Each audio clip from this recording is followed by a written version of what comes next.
All right, hi guys, welcome to your November monthly readings. These are for all horoscope signs, so just check out the comments listed below for your pinned sun, moon, and rising sign, or whatever signs you want to watch for. I recommend watching those three so that you get a better idea of the energy that's affecting you over the course of November. So we're just going to be going from start to finish, Aries to Pisces in order. Let's go ahead and do that. So Aries, let's see what's going on for you in the month of November. What energies should Aries be aware of? These are general readings, guys. If you're looking for more detailed information, you can always email me for a personal reading. So just take what resonates. Okay, we've got one card wanting to make itself known already, and it's the Tower. Okay.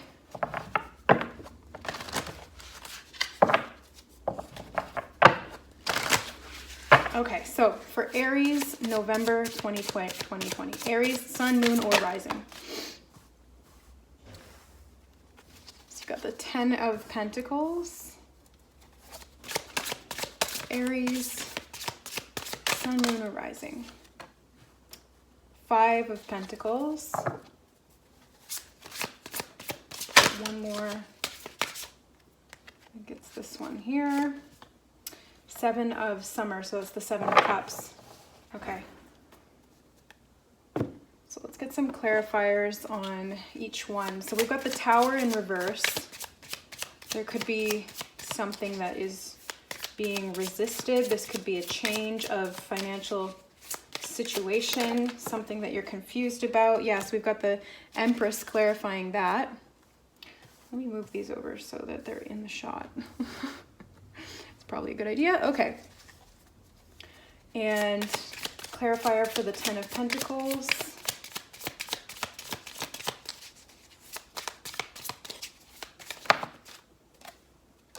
Wow, you have the 7 of Cups twice, Aries. So the 7 of Cups from this deck and from the Fairy Tarot as well.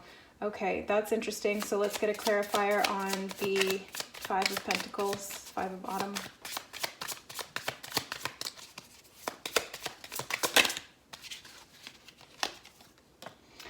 Nine of Wands in reverse, and a clarifier for the 7 of Summer.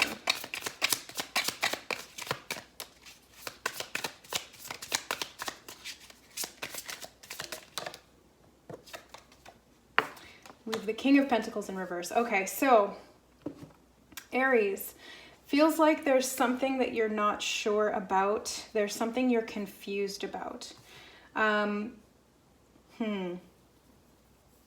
I want to start from this end and then move over this way, which I normally don't do. So there may be something there for you as well. Whenever I do something out of order or out of the norm for me, when it's with a client or whether it's in a reading like this, I pay attention to that because there's some kind of an underlying meaning. So it may mean that you may need to work backwards. Instead of trying to solve the problem from the outside, maybe you need to go from the inside, or instead of trying to find something from point B, you might need to start from point A, or whatever the case may be. The 7 of Summer, which is the 7 of Cups, says no more procrastinating. Your power comes from making a decision. Confusion that arises from overanalyzing the options. So you might have a lot of options available to you right now. They could be financial options, monetary options, because you've got the King of Pentacles in reverse clarifying that. You also have the Empress here.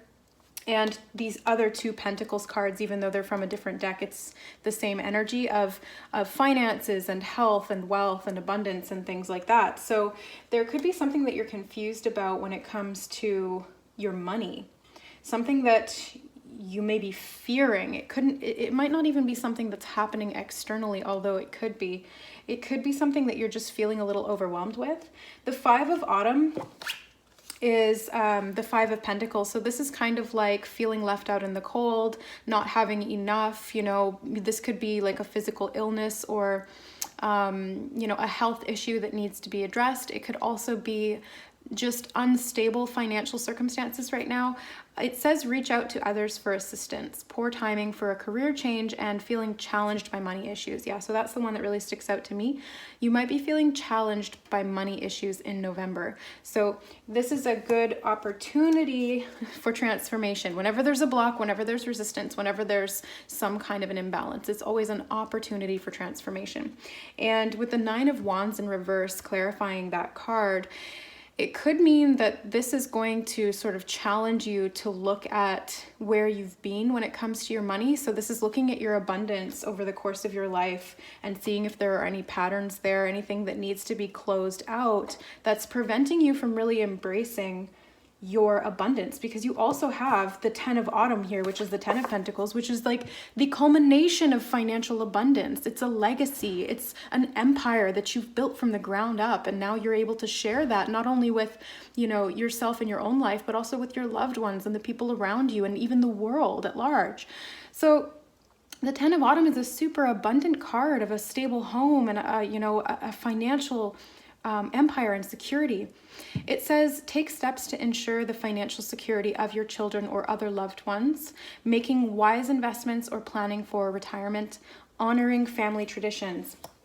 So with the 7 of Cups here again, clarifying the 10 of Autumn in particular, this could be some kind of confusion around what a wise investment is for you. There may be some fear around putting a large sum of money, or just, you know, it doesn't have to be an objectively large sum of money. It could just be something that you might need to invest that you're hesitant to give up because you need that money for something else, or you need that time for something else, or whatever the case is. It just feels like, you know, there's some confusion. There's lots of options. There could be, you know, different family traditions that you're trying to incorporate into your career or your work life or what you're doing, you know, financially. And there's confusion, there's options, there's different pressures coming from different people. And it's kind of a question of what is authentic to you, what feels good to you, and what makes you feel empowered and stable and secure financially. Because, you know, the insecurity is kind of coming from, or should I say the doubt is coming from insecurity and instability. So there may have been instability in your finances in the past, you know, maybe in the recent past or maybe in the distant past. This could be something that goes back to childhood, because the King of Pentacles could be, you know, like the father figure. This could also be something that's happened recently, you know, with all of what's been going on in the world. A lot of people's financial situations have changed and we've had to adapt. So this could be something that is, you know, from the recent or distant past that's influencing your ability to feel secure and confident in how you operate with your financial security and how you feel about your finances. The Tower card in reverse. Now, this is an interesting one because there might be some unexpected changes or some things that you need to let go of. The Tower in this deck is called Life Experience, which I really like because it's essentially saying, you know, this isn't a bad thing. It's bringing you life experience, and it's asking you to let go of belief systems that no longer work for you. This is an important life-changing event, a situation that leads to significant opportunities. That's exactly what I was saying. Every block or restriction is an opportunity for transformation. It's an opportunity for life experience and for growth. And the Empress here is all about growth. This is what she represents. She's a new creation, expressivity, expansion, abundance. She really has no fear of financial insecurity because she can always create more, because she has the inherent skill and talent within her to be able to manifest more of whatever it is that she wants. She knows that she can plant more seeds and grow more fruit, and that will sustain her. So it's not just about what you can get, it's about what you can create. And I really feel like this life experience being in the reverse position is asking you to let go specifically of something that's confusing you or creating insecurity in that realm. So this is about taking your power back when it comes to stepping into your abundance and what that feels like for you. When it comes to finances, what beliefs do you have around money? What beliefs do you have around your ability to be worthy of money, or your inherent worth as it relates to your financial situation? So sometimes, you know, we can have things from the past like beliefs of poverty because there was an experience of poverty. You know, your parent could have said, no, we can't afford that.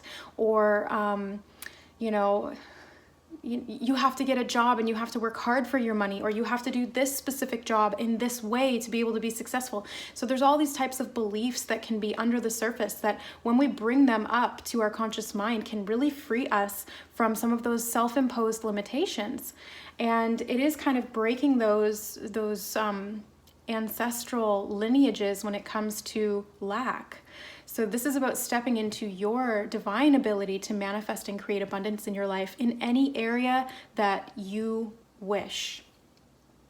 So let's grab some moon phase cards. I just got these. They're a new deck I'm really excited about. And we'll see what messages want to come through for you, Aries, in the month of November.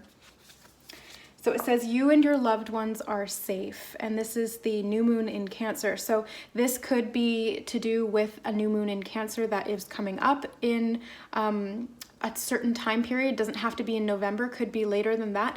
But I really just feel like this is a message to you, Aries, that your loved ones and yourself are safe financially. You'll be taken care of. Everything will be provided for, you know, your needs will be met. You just have to kind of release some of those past beliefs of lack and of struggle and of suffering and poverty and things like that, or, you know, release some of the limitations and the expectations maybe that another person has put on you or that you've internalized and now you're putting onto yourself. So it's being able to free yourself from that, knowing that everything's going to be okay. Everything's going to be stable and secure as you move forward. All right, so Aries, that was your reading for November 2020. Thank you so much for sticking around for that. Don't forget to check your sun, moon, and rising sign, and we will see you next month. Reach out to me for a reading. All of the information is in the description box below if you guys would like to get more insight and information on what's going on for you specifically. Okay, so let's move on to Taurus. I felt drawn to this card. So hi Taurus, welcome to your November 2020 reading. We're just going to be pulling some cards freestyle. Don't forget to check your rising and moon sign if this is your sun sign or vice versa. So this is for Taurus, sun, moon, and rising. Let's see what's going on in the month of November that you should be aware of, or that Spirit would like you to be aware of. Okay, so we've got the 10 of Wands in reverse. We have the 7 of Swords upright.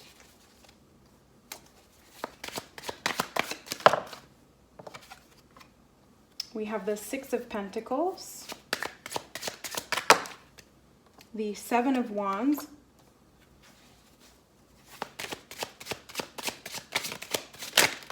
Okay. And we have the 5 of Pentacles. Wow, Aries just got that too. And the 4 of Pentacles. Okay. So there seems to be kind of a theme going already.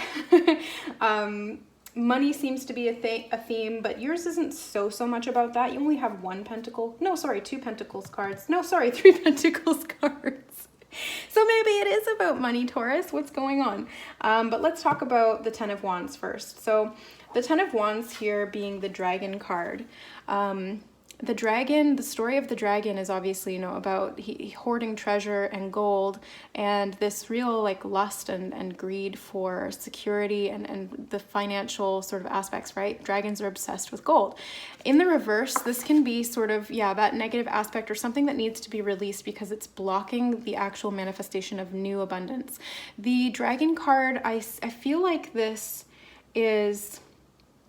You know, Taurians you're an earth sign, whether it's sun, moon, or rising, it's an earth sign, right? And these earth signs, especially Taurus, are very concerned with financial security, physical stability, health, and your environment around you. So your home, you know, the type of things that you keep in your home, the type of things that you like to have around you as physical comfort. And that's kind of what this story of the dragon is all about. You know, he likes to have all that gold around him because it makes him feel secure, or whatever the case may be. I feel like there's some level of self-deception here, but I want to get a clarifier on the Seven of Swords. There might be something that you are not admitting to yourself when it comes to your finances. Wow, that really flew out of there.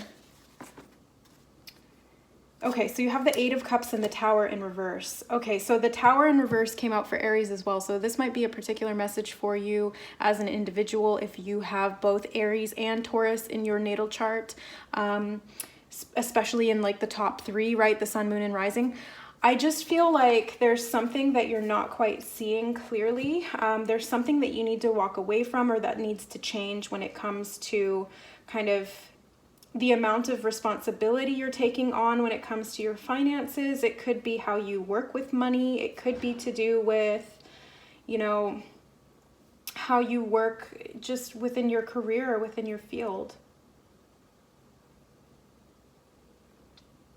I feel like this Six of Pentacles, okay. Let me show you this card, because this is the deck. I don't remember what it's called, but it's got all these mythical creatures in it.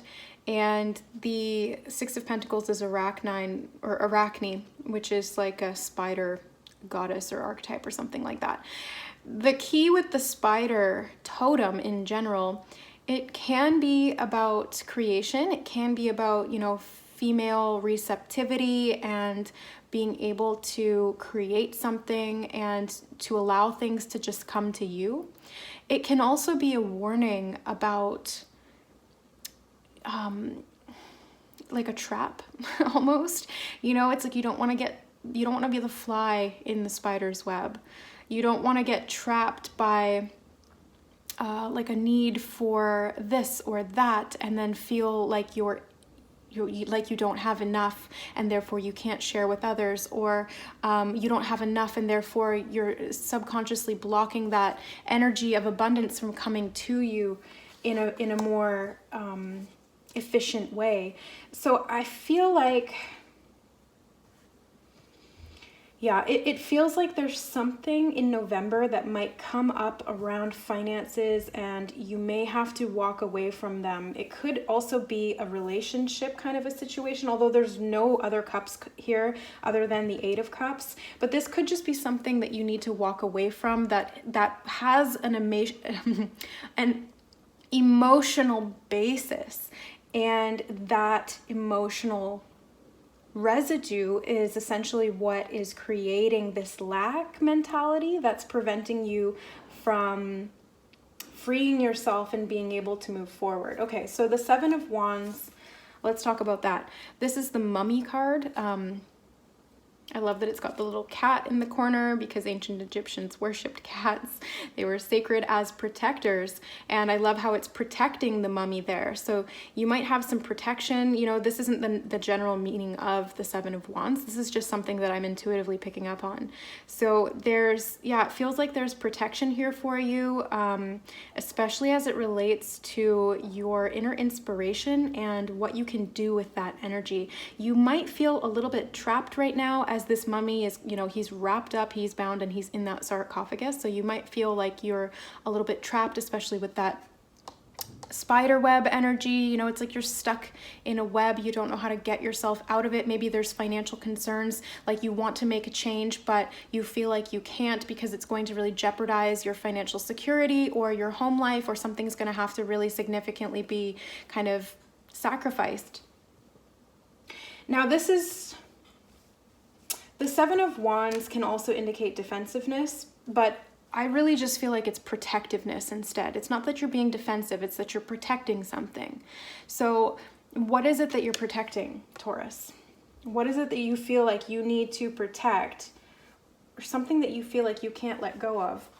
The Four of Pentacles is the Shaman card, so this can be indicating that there's a need to do some kind of a deep inner healing. Shamans are the spiritual conduits between the physical realm and the non-physical realm, and they were essentially spiritual doctors who would help you to clear anything that was keeping you attached to the physical world in such a way that it was limiting your soul's ability to express itself within empowerment. That's essentially what we do now. In a more non-traditional sense, I mean, shamans being like the traditional indigenous form of this, right, in many different cultures. And now we see this in, you know, the divination arts and in the esoteric. And you know, like what I do tarot readings, I do Akashic Record soul realignment readings, I do Reiki healings, and that's very much, you know, in this shamanistic sort of realm. And so there's this shaman energy coming in to help you to release some lack mentality. There's like this fear that you're not going to have enough, or maybe you've experienced that physically. And this is about having that trust and faith to be able to create balance in that realm, potentially with the help from somebody else around you. The Five of Pentacles is, yeah, it's like that lack mentality. It's also the experience of lack, like maybe it's a physical health issue, or it is, you know, a mental or emotional imbalance. It can also be something financial, right? Because it's in the Pentacles realm, which is very physical. So it could be that there's been some hard times when it comes to money. Maybe there's just not enough, or when there is enough, it seems to go so quickly. So the Five of Pentacles is kind of asking you to connect to why is this happening? What is the motivator for that? What are the subconscious programs that are saying, I cannot be successful, I don't deserve to have money, whenever I get money there's never enough, or something like that.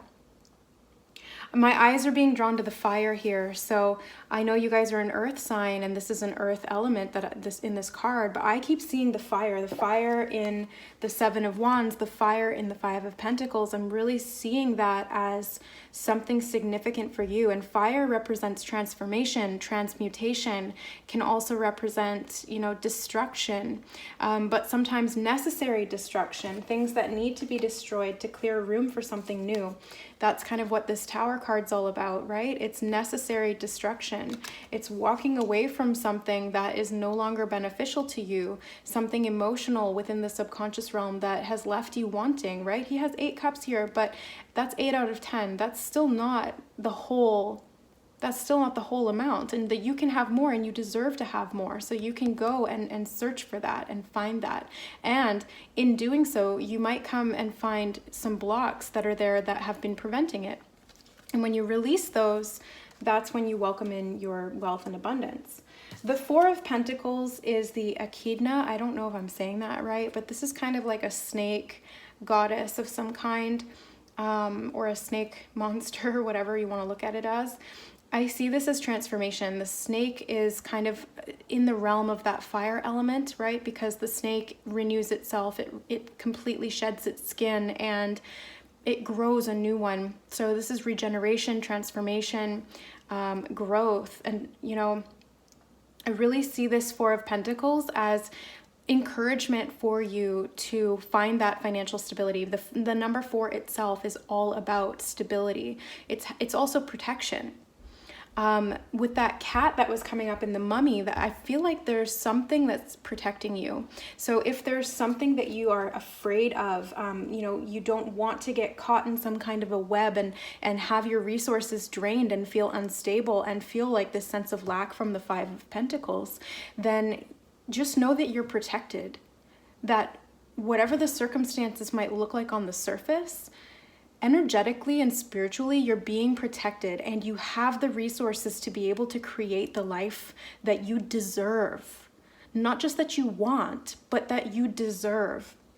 So let's get one of these Moon Oracle cards for you guys. So for Taurus, Sun, Moon, and Rising, November 2020.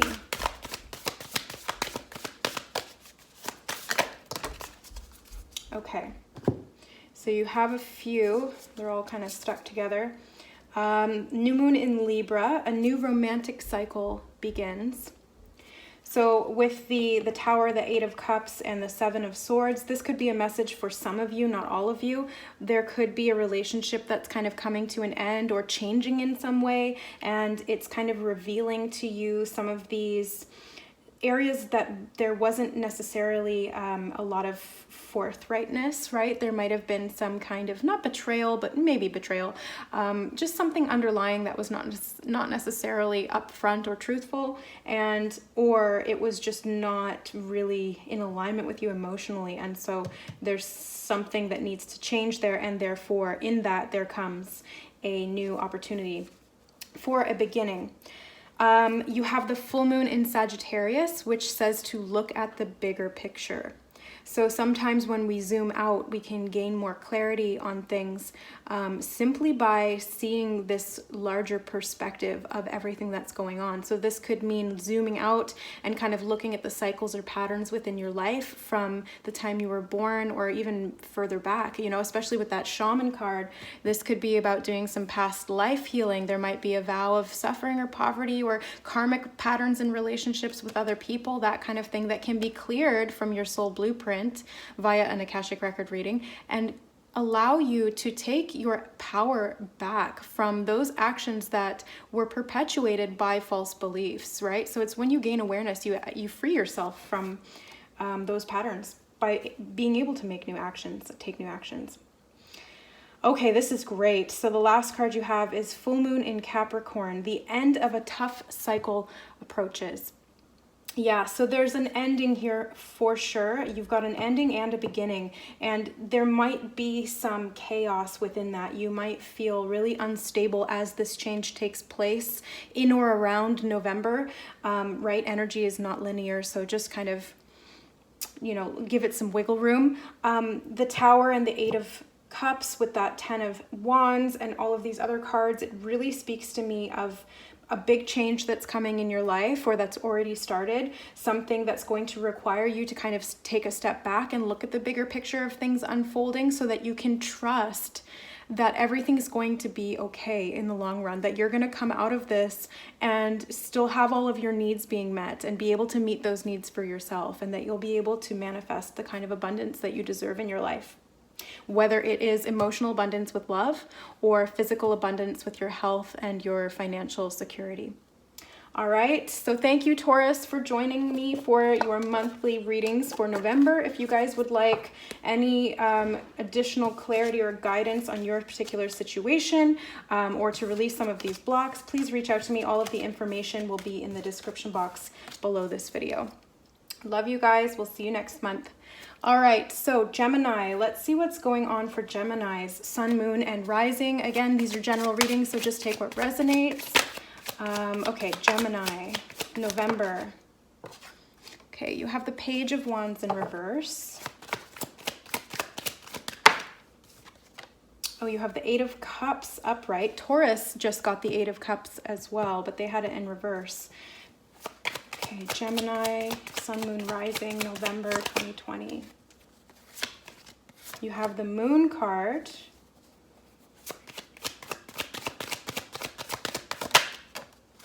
The King of Swords.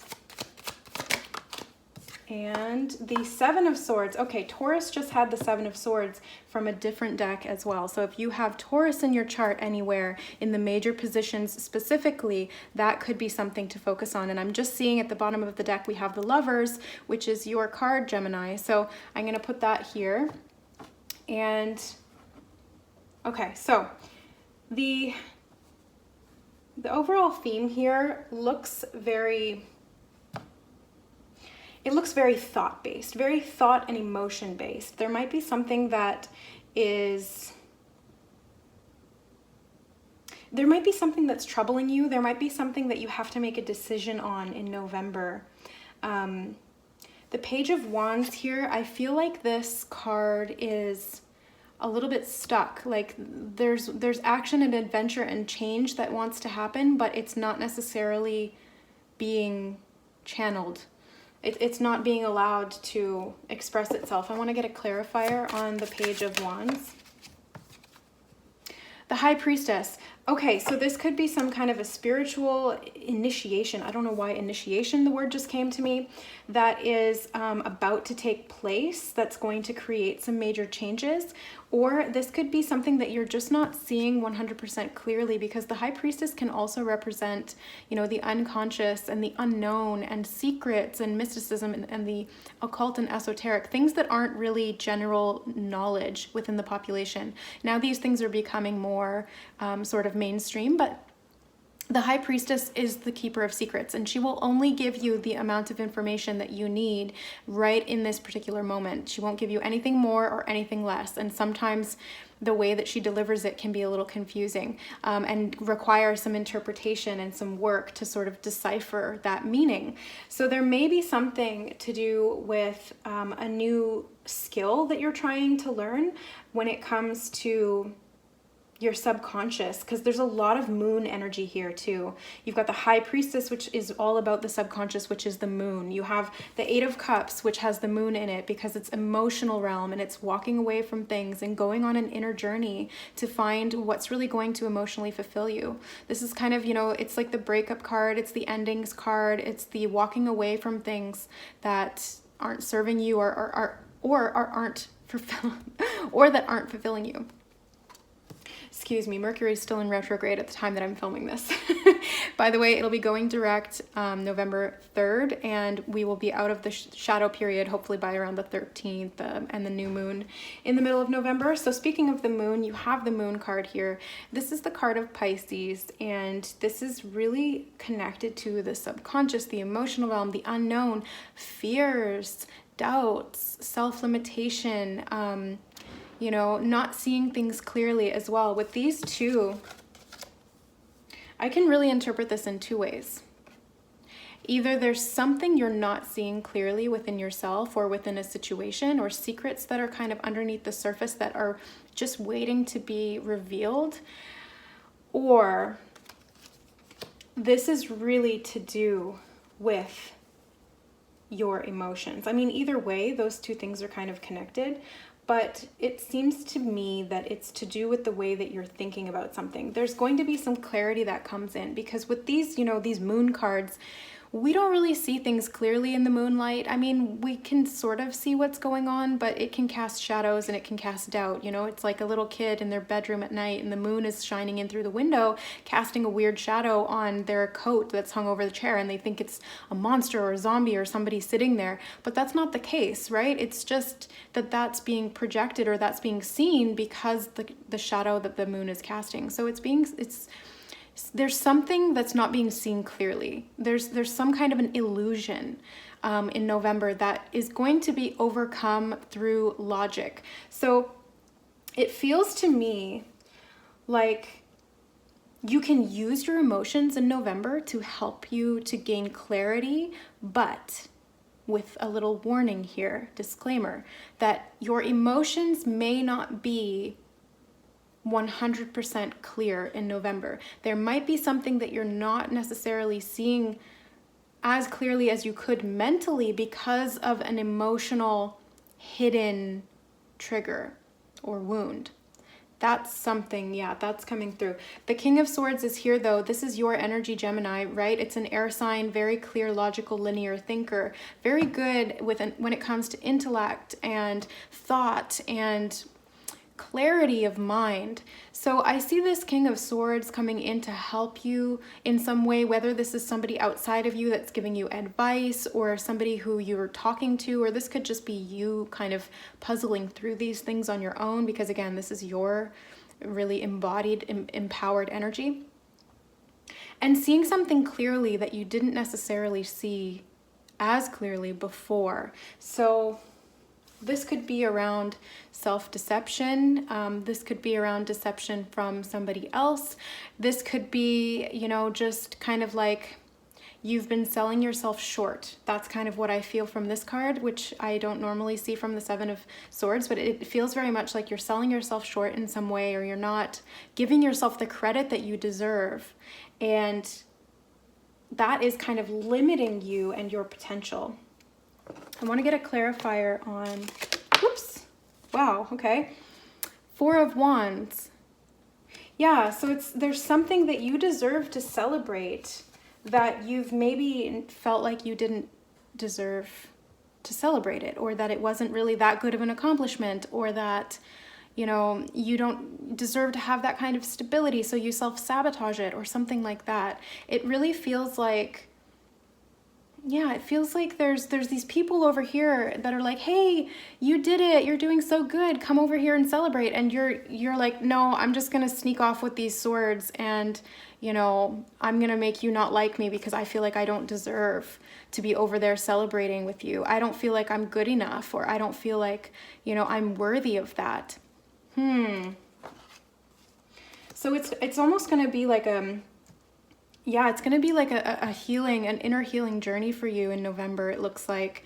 And you might have already started this in October with all of, you know, the planetary things that are going on and those double full moons and all of that stuff. So you may have an opportunity this month to, or in November, to get clear on something that has been limiting you. This could be in regard to relationships, because you've got the Lovers and you've got the Four of Wands, which can indicate like a committed relationship of some kind. Or this could be just in relation to how you feel emotionally. So let's get some clarifiers or some oracle messages from the Moon Oracle, Moon Phases Oracle.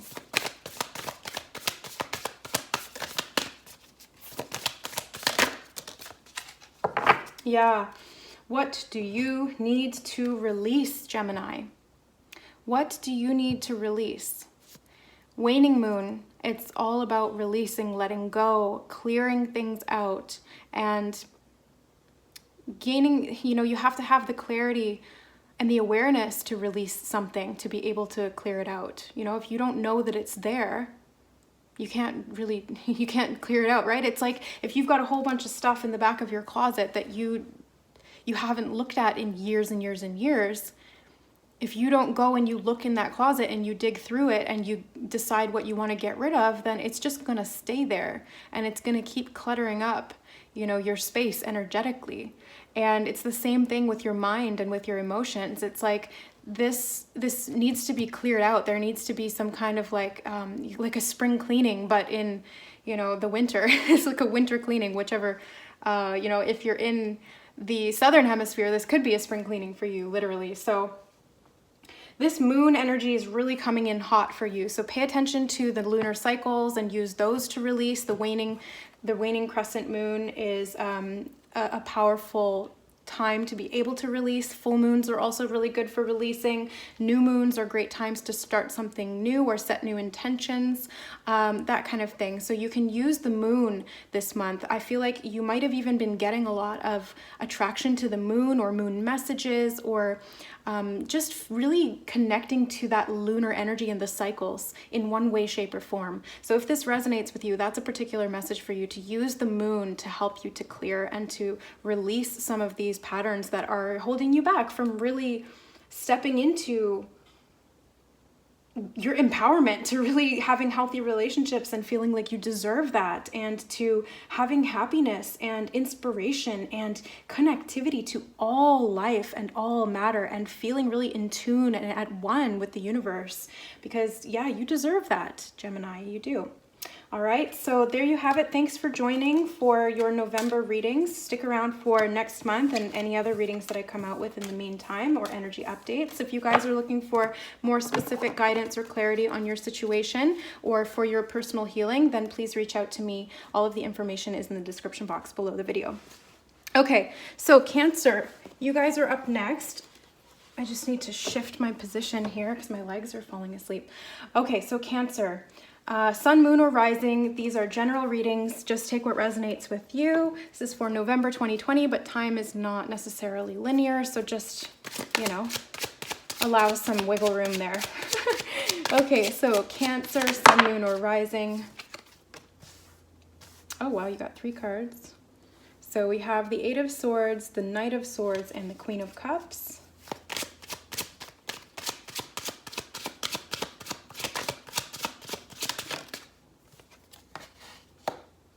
Oh, and the Chariot. Okay, so the 8 of Swords with I love this, by the way, Pegasus. It's like this magical, you know, take on what the Eight of Swords could be when it's freed, because the Eight of Swords traditionally in the Rider-Waite is like this woman, you know, tied up and blindfolded in a circle of swords, and it's a little ominous, and it is about, you know, self-restriction in some way, shape, or form. So this Pegasus energy comes in and it's like, hey, no, you don't have to be stuck, you don't have to be trapped, you can be free if you free yourself in your own mind to be uninhibited and unlimited in what you can do and what you can accomplish. I love that. So it feels like it's a new realm of thought for you. You've got a lot of swords in this reading. Now, technically you only have the 2 swords cards, but I'm also seeing a sword that the charioteer is carrying, the centaur. So you've got horses here a lot as well. And 2 snakes. You've got the Knight of Swords, who's a barbarian. He looks like he's fighting a snake. And then you've got the Queen of Swords, the Gorgon, who's like half snake.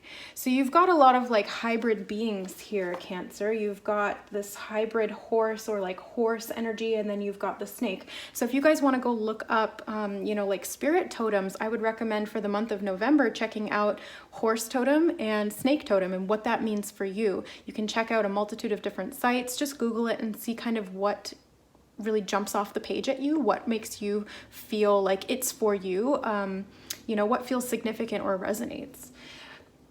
This Knight of Swords, though, I feel like I feel like there's some kind of level of aggression, and it might be directed towards you. The Knight of Swords, he is kind of a barbarian, right? Like, he's kind of reckless. He doesn't really think through his actions. He kind of just charges in and gets aggressive at any sign of confrontation. So the Knight of Swords might be asking you to limit your interactions with people in your life that are kind of bringing this energy to you or around you. It could also be about like being mindful of where you're doing that yourself, or when it comes to your thoughts or like kind of how your thoughts become your behavior, just kind of keeping an eye on that, because these two together could indicate that, yeah, there's some kind of a limitation that might come from a way of thinking. You've got 3 Gemini glyphs here. The Eight of Swords has the Gemini glyph, the Knight of Swords and the Queen of Cups has Gemini glyph and Cancer. And then the Chariot also has the Cancer glyph on it as well. So you might have Gemini in your chart, or you might be dealing with a Gemini or somebody who, you know, holds sort of that Gemini energy, sun, moon, or rising. It just feels like there's some kind of a confrontation that needs to be come at from a different angle, more emotionally, more compassionately. And that's what you're really good at, Cancer. You know, you're a water sign. You're very in tune with your feelings, your emotions, and the experiences of others with feelings and emotions. Very compassionate, very empathic. But the Cancer, the sign of Cancer is the crab for a reason. You know, you have this really hard outer shell, and that's there for a reason. It's to protect the soft, you know, vulnerable inner self. So there could be something that you're being defensive about with somebody else, maybe because you feel like you're being attacked, because you need to defend that inner vulnerability. The Queen of Swords is going to help you, or sorry, not the Queen of Swords, the Queen of Cups is going to help you find and maybe strengthen that inner vulnerability, maybe somewhere that you don't necessarily feel 100% confident or sure of yourself. Yeah, maybe you fear persecution from others because Medusa was targeted by men, you know, barbarians who came after her and cut off her head. And in the traditional story of Medusa, she was a beautiful woman who was cursed by a jealous god to become this Gorgon creature who was hideously ugly. And she fled and hid and lived by herself and found other Gorgons, and she tried to, like, you know, have a normal life. And then this, I think it was Perseus or something, like, I can't remember the Greek myth names, but this barbarian came after her and chopped her head off. And it's just like, I mean, it's not funny because it's female persecution at its worst. So it's really about, you know, kind of standing your ground, standing up for yourself, creating healthy boundaries so that this does not happen, and knowing that you are protected and that you're safe and you can keep yourself safe by giving yourself the compassion and the love that you deserve to be able to limit your interactions with people who treat you that way, or with your own self-imposed thoughts or beliefs that keep you in that same kind of like self-persecution kind of thing, right? Where you're being hard on yourself or something. Okay, I feel like the Chariot card here, is also about defense because he's holding that shield and he's got that sword. The Charioteer is traditionally about success and planning and bringing opposites into one, you know, and that's very much that Cancer energy, because it's light and dark being brought into balance so that you can direct it with your will towards some kind of an end or some kind of a goal that you'd like to achieve. It's that, you know, it's like water and fire together, or water and air in this case, because there's Gemini and Cancer in this reading. I feel like it's kind of merging the soft bits of you and the hard bits of you, and creating something that is like a little bit of both in a more balanced way, where you can be more compassionate to yourself and to others, but at the same time having really secure, strong boundaries and being able to defend yourself if need be. So that's interesting. Let's grab some fairy cards and then we'll get some moon oracles as well for Cancer, Sun, Moon, and Rising. So you have the Prince of Spring, which is like the Knight of Wands.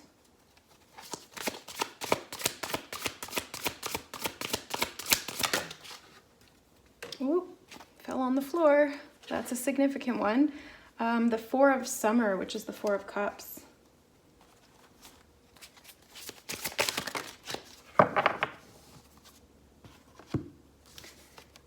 You have the Dreamer, the Fool card. And the Eight of Summer, which is the Eight of Cups. A couple of other signs have gotten the Eight of Cups as well. So if you've watched another one of your, you know, your readings, like say this is your sun sign, you watched your moon or your rising and you saw the Eight of Cups, then this is a particular message for you to pay attention to, because if it's repeating, then there's a meaning there for you. The Prince of Spring is this fiery energy of immediate action, a challenge you can successfully manage, and or a passionate relationship. I feel like this is the challenge that you can manage by finding that inner fire and that passion within you to be able to stand up for yourself. And if you have to do that to yourself, with yourself, then that's what needs to happen too. So it's taking action and not being afraid. The bunny here, you know, bunnies are about that fight or flight response, and that's how they survive. Sometimes they need to fight, sometimes they need to flee. Bunnies don't necessarily fight, but you know, we do. We have to sometimes fight or flee. Yeah, I feel like it's you facing your fear and having the courage to stand up for yourself in some way. The Four of Summer and the Eight of Summer. Okay, so the Four of Summer is being distracted and failing to see a magical opportunity, taking someone or something for granted, or feeling disconnected with life. It can also be about kind of just feeling bored or unsatisfied. You might be a little bit despondent, or you're unwilling to accept some kind of emotional offer because it just doesn't feel like it's enough for you.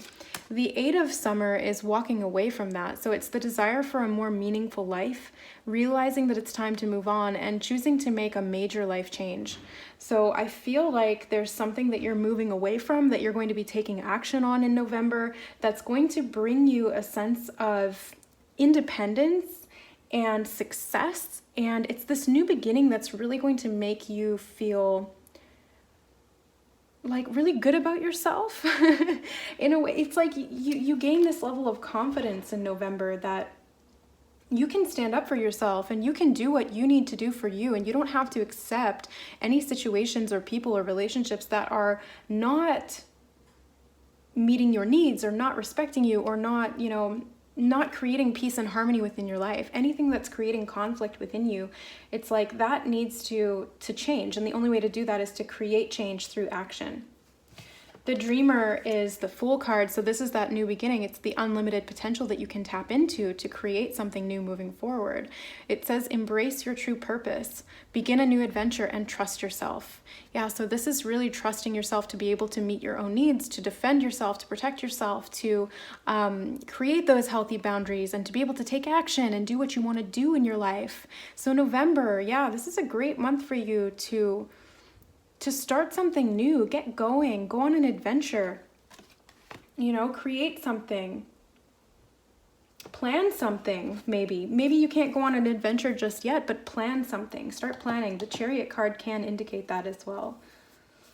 Yeah, it might be a trip of some kind. You might be going somewhere.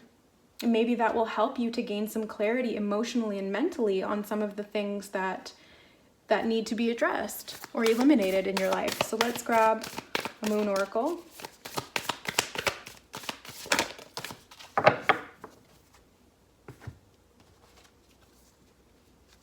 Okay, yeah, so you've got work through your fears, which is the new moon in Scorpio. And these don't have to be in relation to any kind of a lunar phase that's like coming up or anything. They might be, but it's really working through your fears. Actually, you know what? The new moon in Scorpio is in November. It's like November 13th or 16th. I can't remember. It's in mid-November. So this is a good opportunity for you to embrace that lunar cycle and release any fears that have been limiting you or holding you back. Because guess what? Luck is on your side. This is the new moon in Sagittarius, but it's really this message of success, because you've got the spiritual support to be able to do this from your angels, your guides, from the universe, whatever you want to call it, your higher self. You've got protection, you've got support, and you're going to be able to be successful when you make a change, when you face your fears, when you take action and you do it, when you walk away, when you know that you deserve more, when you change how you're thinking and feeling about yourself and your situation, and you find that courage to be able to take a leap of faith. That's fantastic. Congratulations, Cancers. That sounds beautiful for the month of November. So I wish you guys all the best. If you're looking for any additional, more personal clarity, guidance, or healing, please reach out to me. All of the information is in the description box below this video. Just email me to let me know, okay? So let's go ahead with Leo. So this is for Leo, Sun, Moon, or Rising for the month of November 2020. Just take what resonates with you and leave the rest. Okay, so how are you doing, Leos? I hope you're doing okay. Right now, let's find out what's going on. November 2020, Leo, Sun, Moon, or Rising. You got the Page of Pentacles in reverse.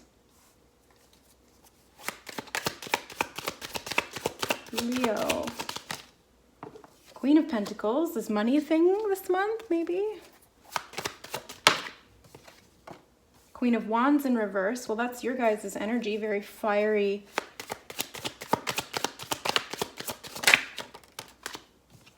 Five of Swords. The Tower in reverse has been coming up a lot in a bunch of different readings, so check those out. I'm going to keep going. The Magician in reverse.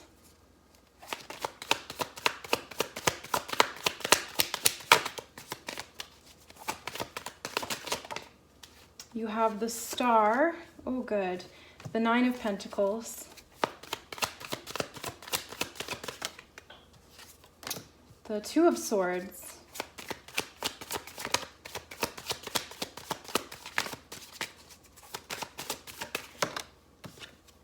And the Knight of Pentacles. Okay, so there's a lot of Pentacles here, Leo. It feels like this is something financial for you. This might be something that you're doing that's creating some insecurity in your financial realm, or there may be something that you're just feeling kind of unstable about. The Page of Pentacles here can be an indication, especially when he's in the reverse, that you might feel really insecure about something or unsure about an action going forward. You might be waiting for money to come in and it hasn't. You might have been trying to manifest something because the Magician card is right underneath. You might have been trying to manifest something that you haven't seen the results from it. You know, you might have been working really hard to kind of get something in motion, and it just kind of hasn't taken off the way that you hoped that it would. The good thing here is that you still have this Queen of Pentacles energy in the upright position with sorry, excuse me guys, it's Mercury retrograde still when I'm filming this, so getting my words out in a coherent way is a bit of a challenge. Okay, so the Star card with the Queen of Pentacles can be this energy of hope that these manifestations that you're looking for or that you've been really working towards are going to come to you. It's just, it may take a little bit longer than you thought that it would. I know, you know, Leos, you guys are a fire sign, whether it's your sun, moon, or rising, doesn't matter. It's that fire sign of, you know, it can be a little bit impatient or impulsive. So when you put your all into something, you kind of expect it to just be what you want it to be. You know, you're a type of energy that you want what you want and you want it now. And there's nothing wrong with that. There's nothing to be ashamed of with that. It's actually a really good thing. And I commend you guys for that because you're so confident and you're so sure of what you want and you go after it. I feel like in November, you might be a little bit starting to doubt yourself or doubt the universe or doubt the circumstances around this. And you might even be kind of questioning whether this is the right thing for you because you've got the Two of Swords here as well. So that you might be a little bit kind of like on the fence about something or trying to decide if this is the right thing for you. You know, I haven't seen any results from this. I've been working really hard towards it. I'm still feeling a little bit unsure. I don't really know if this is the right thing. Maybe you're making some pros and cons lists, whether you're physically writing that down or just, you know, like going over it in your head. I feel like you're weighing two options. You're trying to figure out, you know, what's the right direction for me? What's going to bring me the most abundance and what's going to help me to be the most happy version of me that I can be?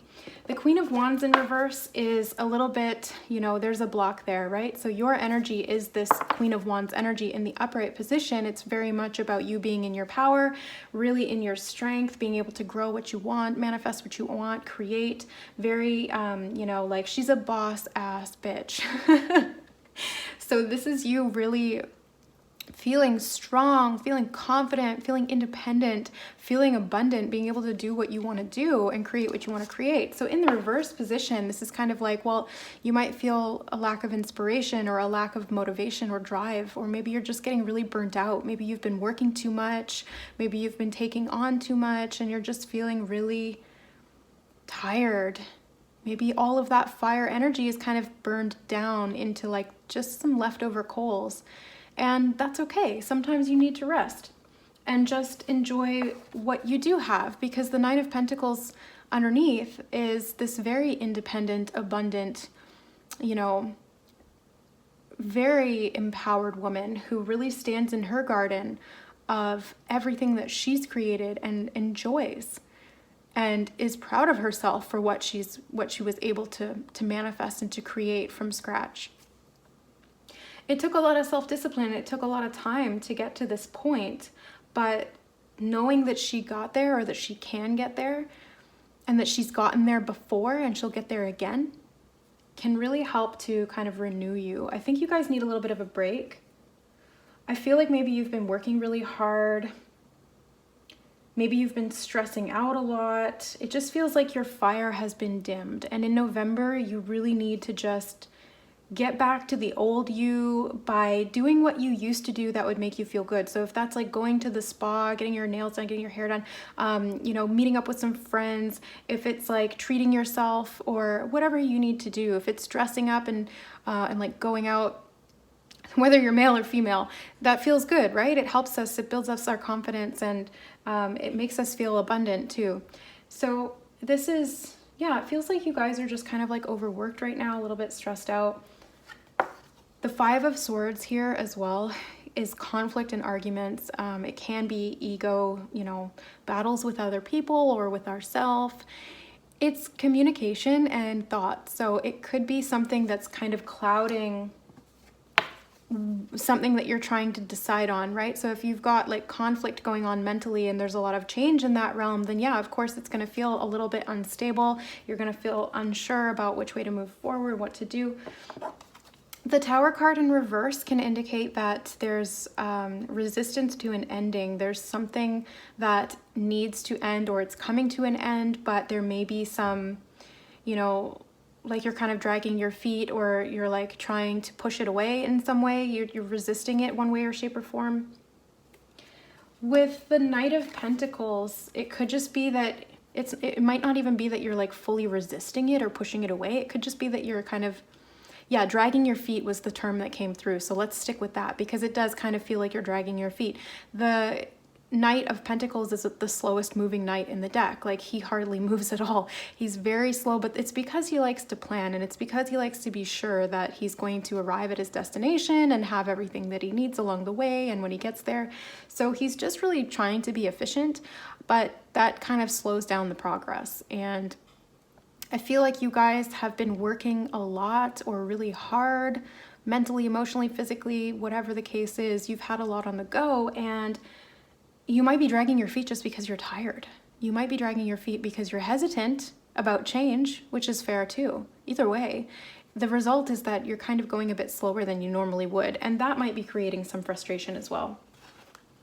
So let's grab some Moon Oracle cards for you guys for November 2020. Leo, Sun, Moon, or Rising. That's too many. Leo, Sun, Moon, Rising, November. Okay, one more.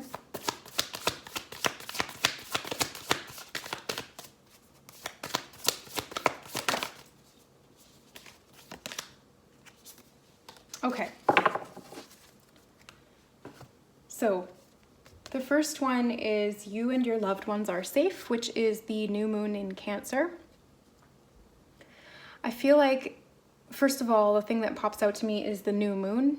So it feels like there's some kind of a new beginning that's coming for you, possibly in November or in the months to come, or you could have even sort of like had this on the go already. It feels like, yeah, it feels like you're almost trying to like protect yourself a little bit from something. There's some kind of a fear here. Maybe you fear that you're not going to be able to keep yourself safe or abundant or financially stable, especially with all these pentacle cards here. Maybe you're worrying about one of your loved ones' health or physical well-being. That could be something as well. Could be an earth sign or a fellow fire sign. But it really just feels like you're kind of worried for... Yeah, you're just kind of worried about your circumstances right now, whether everything's going to be okay. And it is. It is. You and your loved ones are safe. And this new moon energy is bringing you a whole new opportunity. The second card you have is be bold and make the first move. And it's a cardinal moon, so this is very stable and secure. Cardinal signs are the most stable. So be bold and make the first move. Again, it's like a new beginning. This new moon energy, make the first move. There's something that you've got to initiate, and you might not be the type of person who likes to initiate with other people, despite the fact that you have this fire in your chart and you tend to be very confident and extroverted or outgoing, although that doesn't always have to be the case, right? People are very unique. But this is just kind of asking you to put yourself out of your comfort zone a little bit and start something new, and it might be something that you have to let go of rather than actually taking action to start something. Maybe the new thing is actually letting go of something else. Okay, so that's your reading, Leo, for the month of November 2020. If you guys are looking for more guidance, healing, or additional insight into what's going on in your personal situation, then please reach out to me for a reading, a Reiki session, or an alignment, a soul realignment reading. Okay, all of the information will be in the description box below this video. Thanks so much for watching, and we'll see you next month or for any other readings that I put out in this month. So let's move on to Virgo. This is for Virgo, Sun, Moon, and Rising. General reading, so just take what messages resonate for you and leave the rest. We'll just see what wants to come through. Okay, Virgo, Sun, Moon, Rising, November 2020.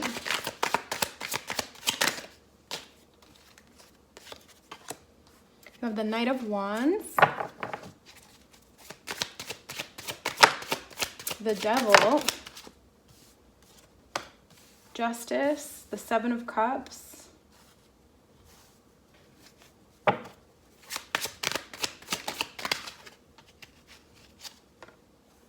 the Ten of Swords. Okay, I'll get clarifiers from the mini Rider-Waite.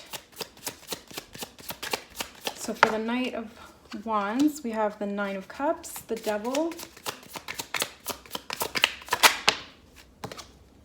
the High Priestess, Justice,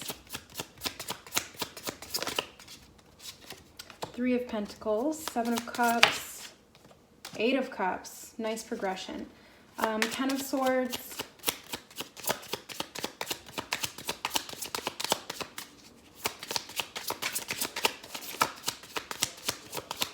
Ten of Swords,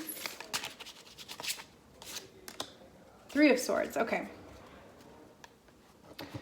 So Virgo, November, you have the Knight of Wands and you have the Nine of Cups, clarifying that. So this could be something that you're taking action towards when it comes to your independence and how you feel emotionally stable, secure, and fulfilled. This could be something that you're really feeling inspired about, or something that is inspiring you, and through that inspiration you're actually feeling really fulfilled and happy and just really, yeah, emotionally abundant. Now, the interesting thing is that the next card is the Devil, which is represented in the archetype of the demon. The Devil card in this deck is really gross. I don't like it. Just ew. But the Devil is, you know, it's not so much something outside of you. It's often the sort of shadow aspects that we hold within us, that we think about ourselves, or things that we fear. And this High Priestess card, clarifying that, kind of speaks to that, because it's asking you to sort of tune into that shadow realm and find the answers there. So this is diving behind the veil or below the veil to find some of those subconscious fears, doubts, demons, whatever they are, that can help you to free yourself from yourself, essentially, is what I'm getting. So it's balancing that light and dark. As you can see, the pillars behind her, one is light and one is dark. So it's finding that balance between those two and sitting right in the middle in your power spot. You know, sitting on that throne and sitting in front of the veil and saying, you know, I'm the observer. I'm also the experiencer, but I'm the observer. And there's an aspect of you that is all-knowing and omnipotent. So it's being able to connect to, you know, the little hints and signs and signals that you can get from that aspect of yourself to be able to address any underlying things that are preventing you from really embodying your happiness and fulfillment. And this could be in relation to how you work with other people. This could be in relation to, you know, creating justice and balance in your life. I mean, there's that balance theme again, the Justice card. This could be karma. It could be karma around how you express yourself when it comes to other people, how you work with other people, working together towards a common goal of some kind. The Three of Pentacles is three people trying to work together towards a common goal. You know, there's a consultant, there's an artist or like a skilled tradesman, and there's the person who is paying for it all. So it's being able to have that sort of team effort towards a common goal that creates balance with the Justice card, so that it's fair, right? Everything needs to be fair, and everybody needs to you know, have some of their needs met. There may be a need to compromise within that, but for the most part, everybody is satisfied. And this Justice card with the Valkyrie, I don't know too much about Valkyries and the story of the Valkyrie, but I feel like they were female warriors.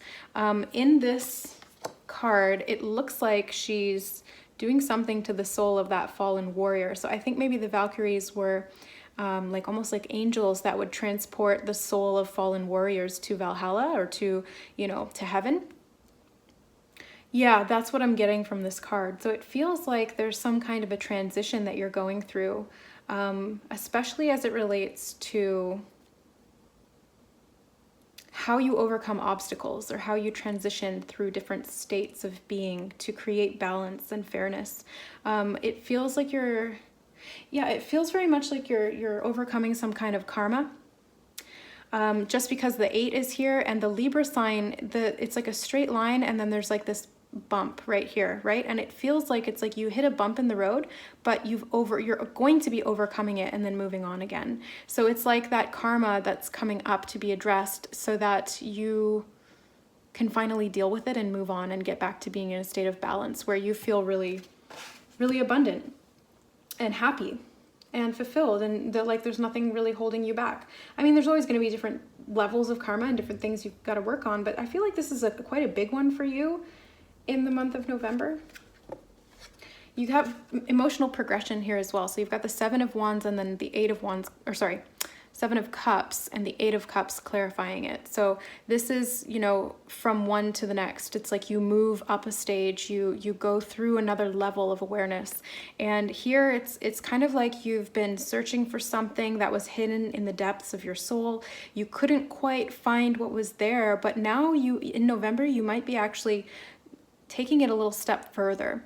It's like you're going in search of something and you're not going to go home until you find it. You're not going to stop until you figure out what that is. Maybe in the past you kind of dabbled with it and you had certain things come up and you know you looked at it for a minute, but then you got kind of sidetracked with something else. Well, now it's like, no, this is something that needs to be addressed, and I'm going to do it because I want to, not because I have to, but because I want to. I want to find what is preventing me from being happy. I want to find that happiness. I want to find and create that happiness within myself so that it's sustainable. Because trying to find it from outside sources is not sustainable. And no matter how many times you continue to refill those cups, they will drain eventually. And it's only through the self-fulfillment of personal happiness that you sustain that, and then you can share that with others. That's the pure, true form of joy and happiness and peace and contentment. That's fulfillment, right? It's full cups that don't drain. There's no leaky holes in the bottom, and even if they fall over or spill, you're the one holding, you know, you're the one creating the water, so you can always make more. You're holding the pitcher, and it's a bottomless pitcher, so you can always make more.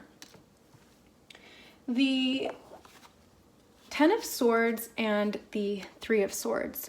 So this might have been a heartbreak situation that was preventing you, you know, this could have been in the recent past or the distant past, that was really kind of keeping your heart closed. It feels like there was a lot of pain, maybe even betrayal. It just feels like you distanced yourself from yourself and from other people. It feels very much like you put up a barrier around your heart and you prevented yourself from really being vulnerable and connecting with people. That's kind of what that devil energy is speaking to me about right now. It feels like he's got this like hole in his chest. He's got like a mouth in his chest. Ew, it's so gross. I hate it. But it's like that's the heart that's never satisfied from outside, because there's no self-compassion or self-love on the inside. So it's finding that hole, that bottomless pit where all of that heartbreak and everything is being stored, and it's feeding on the love from the outside, but it's not sustainable. It doesn't stay there. This needs to be closed, or should I say exposed, because it's already kind of closed. It feels like it needs to be exposed and allowed to be vulnerable so that that bottomless pit in the chest is filled with love. It feels like somebody needs a Reiki session. Just gonna be honest, I'm really not trying to plug my services. I can feel it in my heart chakra, and it feels really hard.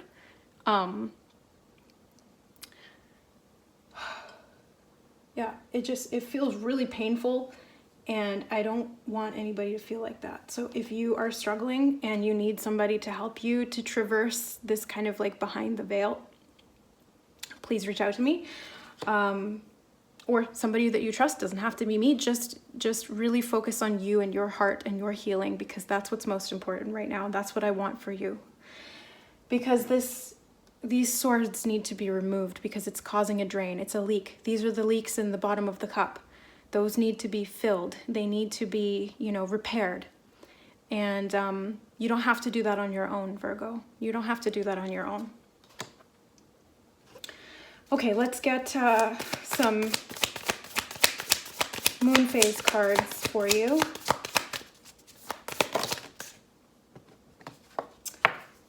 Oh, I love it. Meditate and contemplate, which is the new moon in Pisces. So the new moon is always a good time to start something new.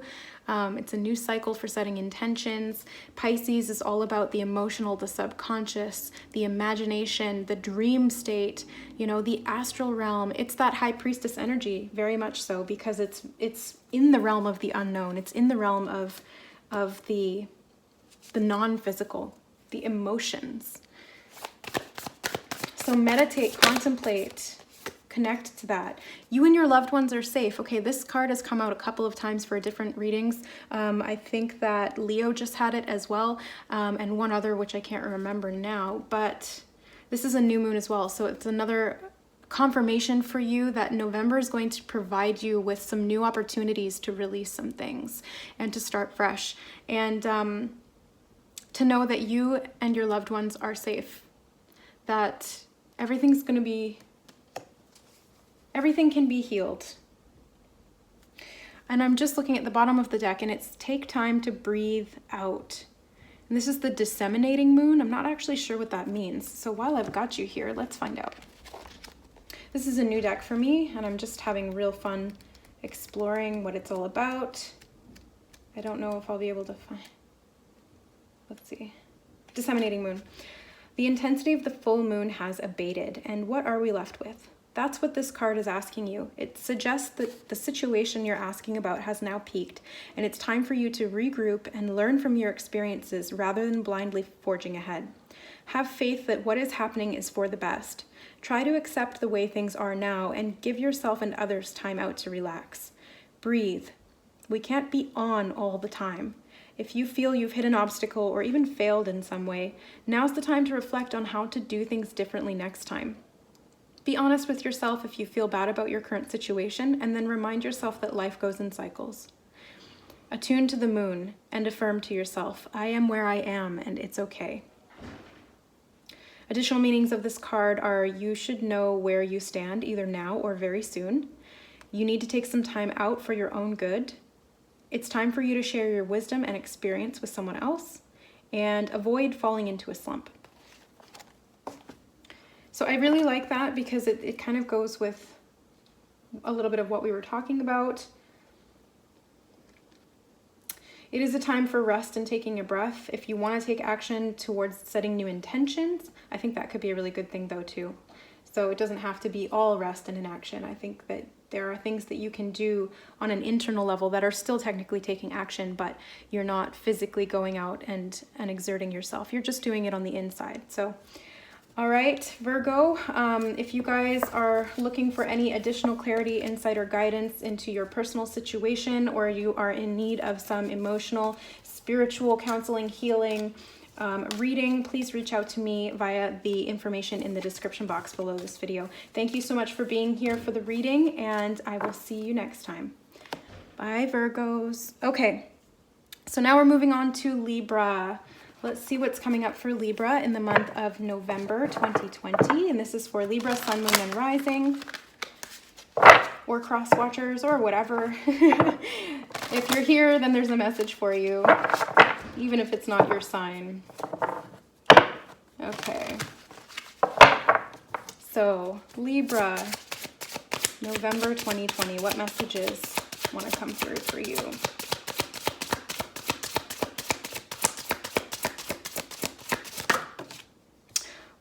Oh, great start. You guys have the Star card, my favorite.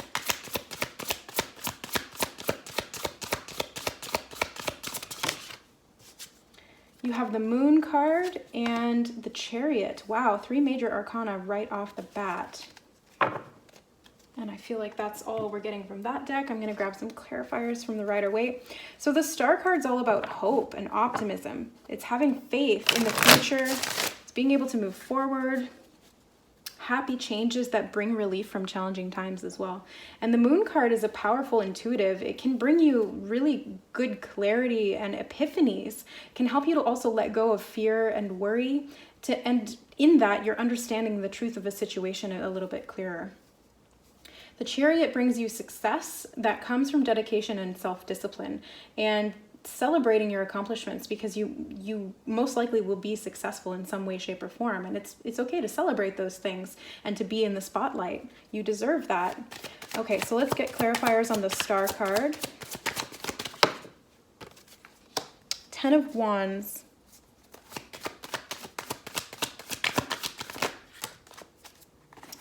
And you have the 3 of Cups, 4 of Wands in reverse, and the King of Cups.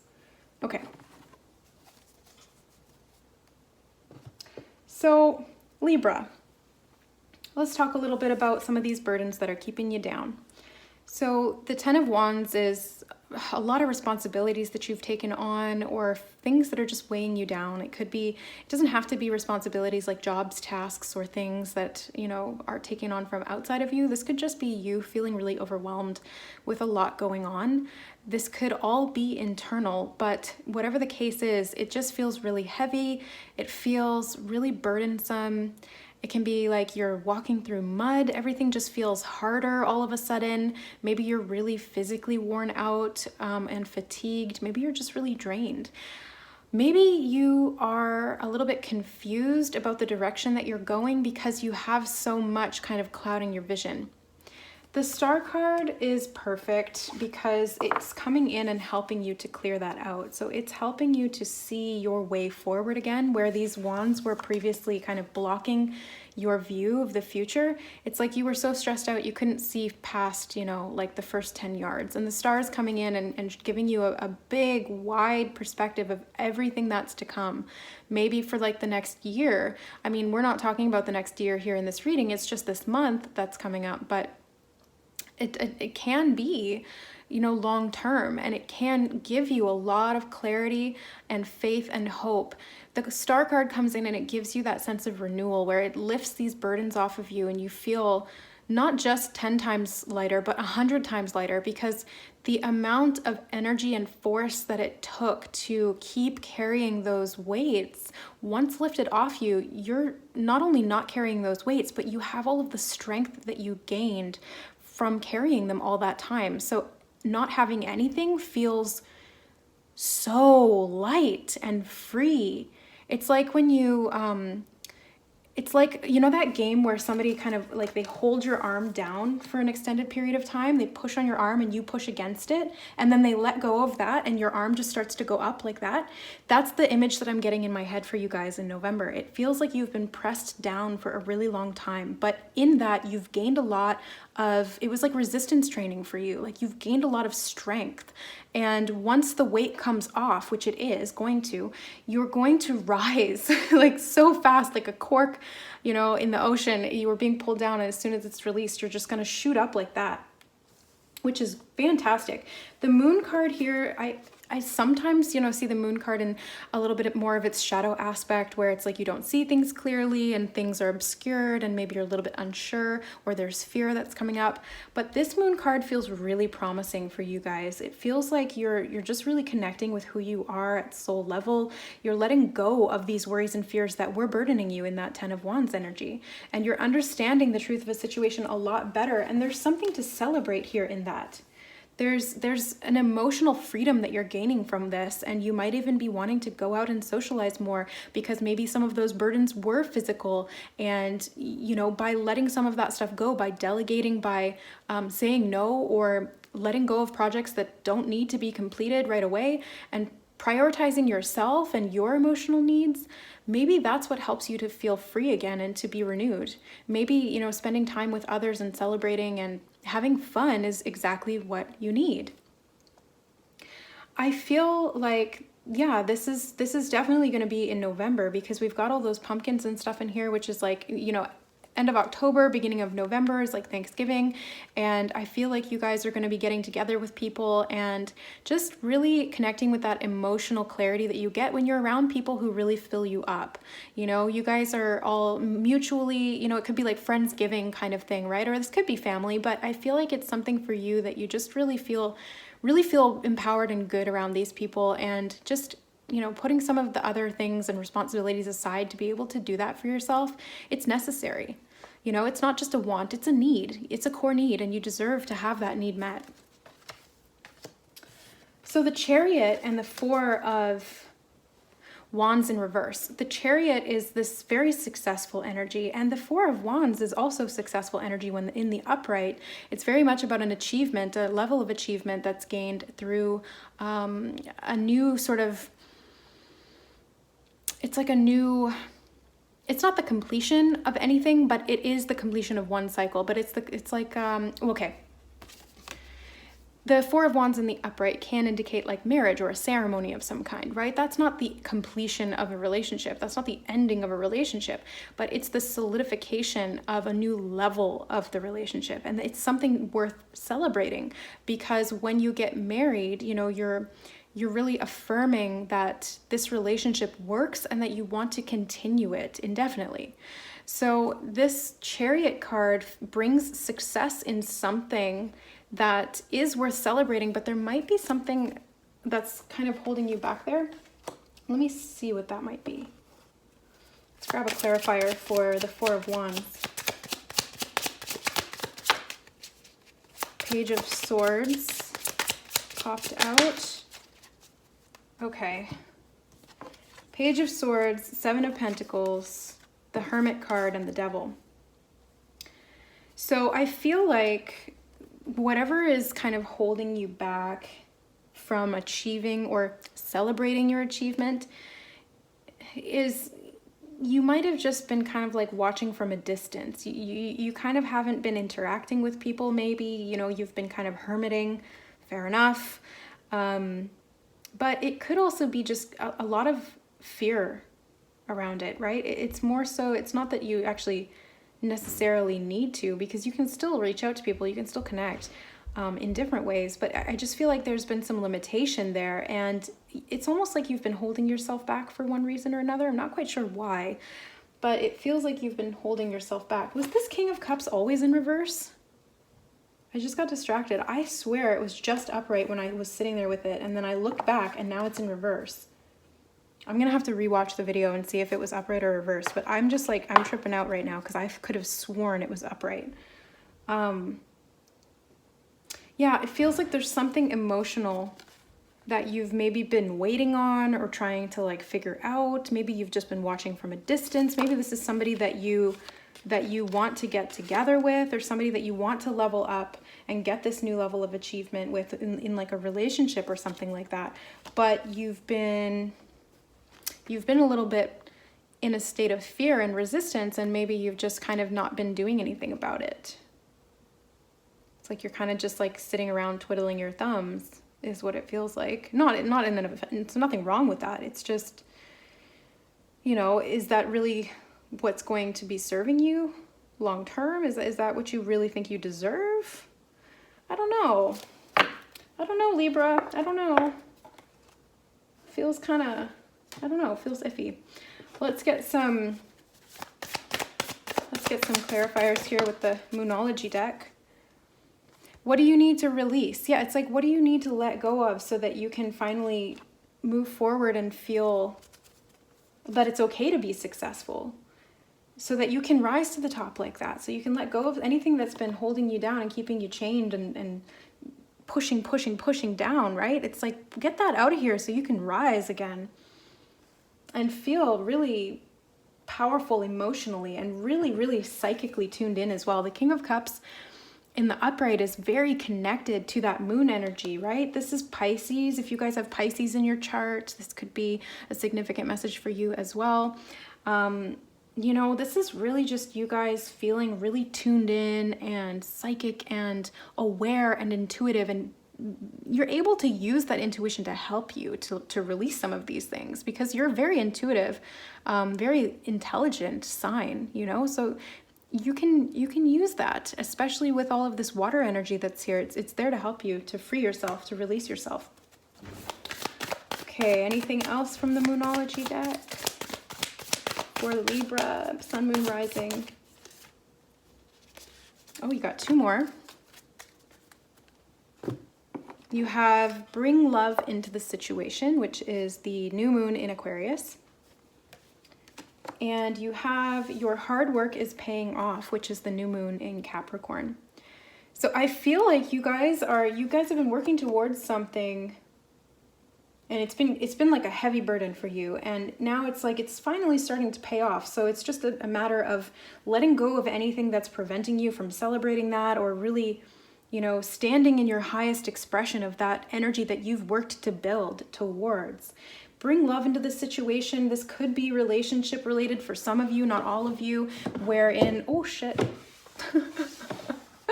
wherein, you know, you're just feeling a little bit like held back by a situation when it comes to romance or any kind of love. It could be family too, or friends, but it's just bring more love into the situation, and especially into yourself too, right? Love yourself, and then you can share that with others. And it's all about balance, and you guys know that. This is your specialty, right?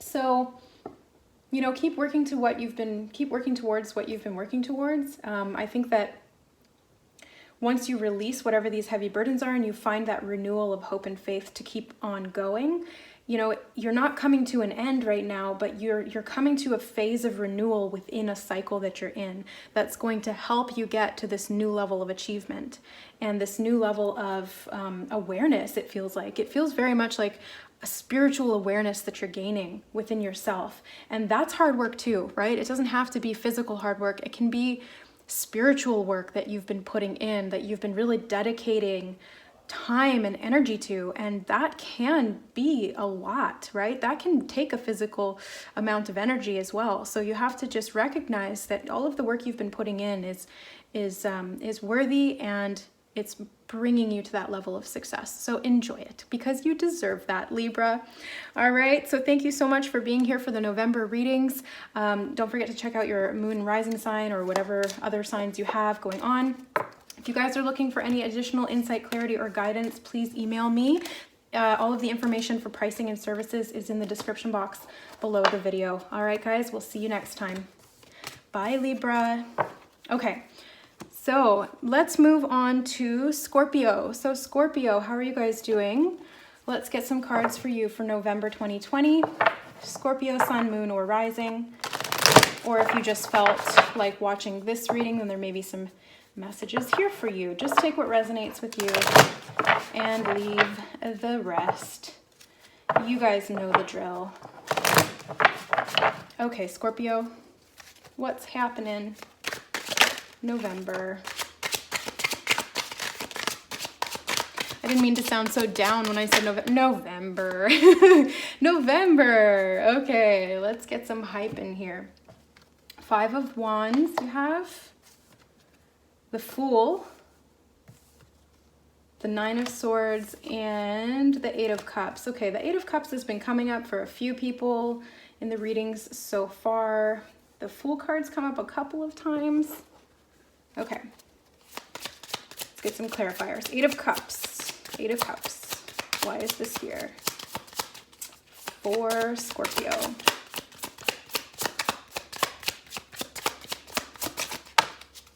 Okay, so you have the 9 of Pentacles and the 3 of Swords.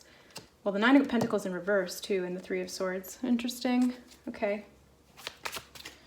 Let me move these over a bit. And, you know, you've got this 8 and 9 in succession, and then you've got another 9 here. So I feel like you guys are coming to the end of a cycle of some kind.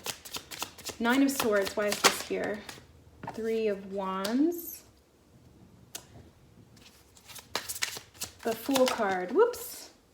Ooh, those really liked to fly out. You got two Wands cards, an 8 and a 9 again. Yeah, these 8s and 9s, it feels like you're progressing and you're like coming to the end of a cycle. 5 of Wands. Why is the 5 of Wands here?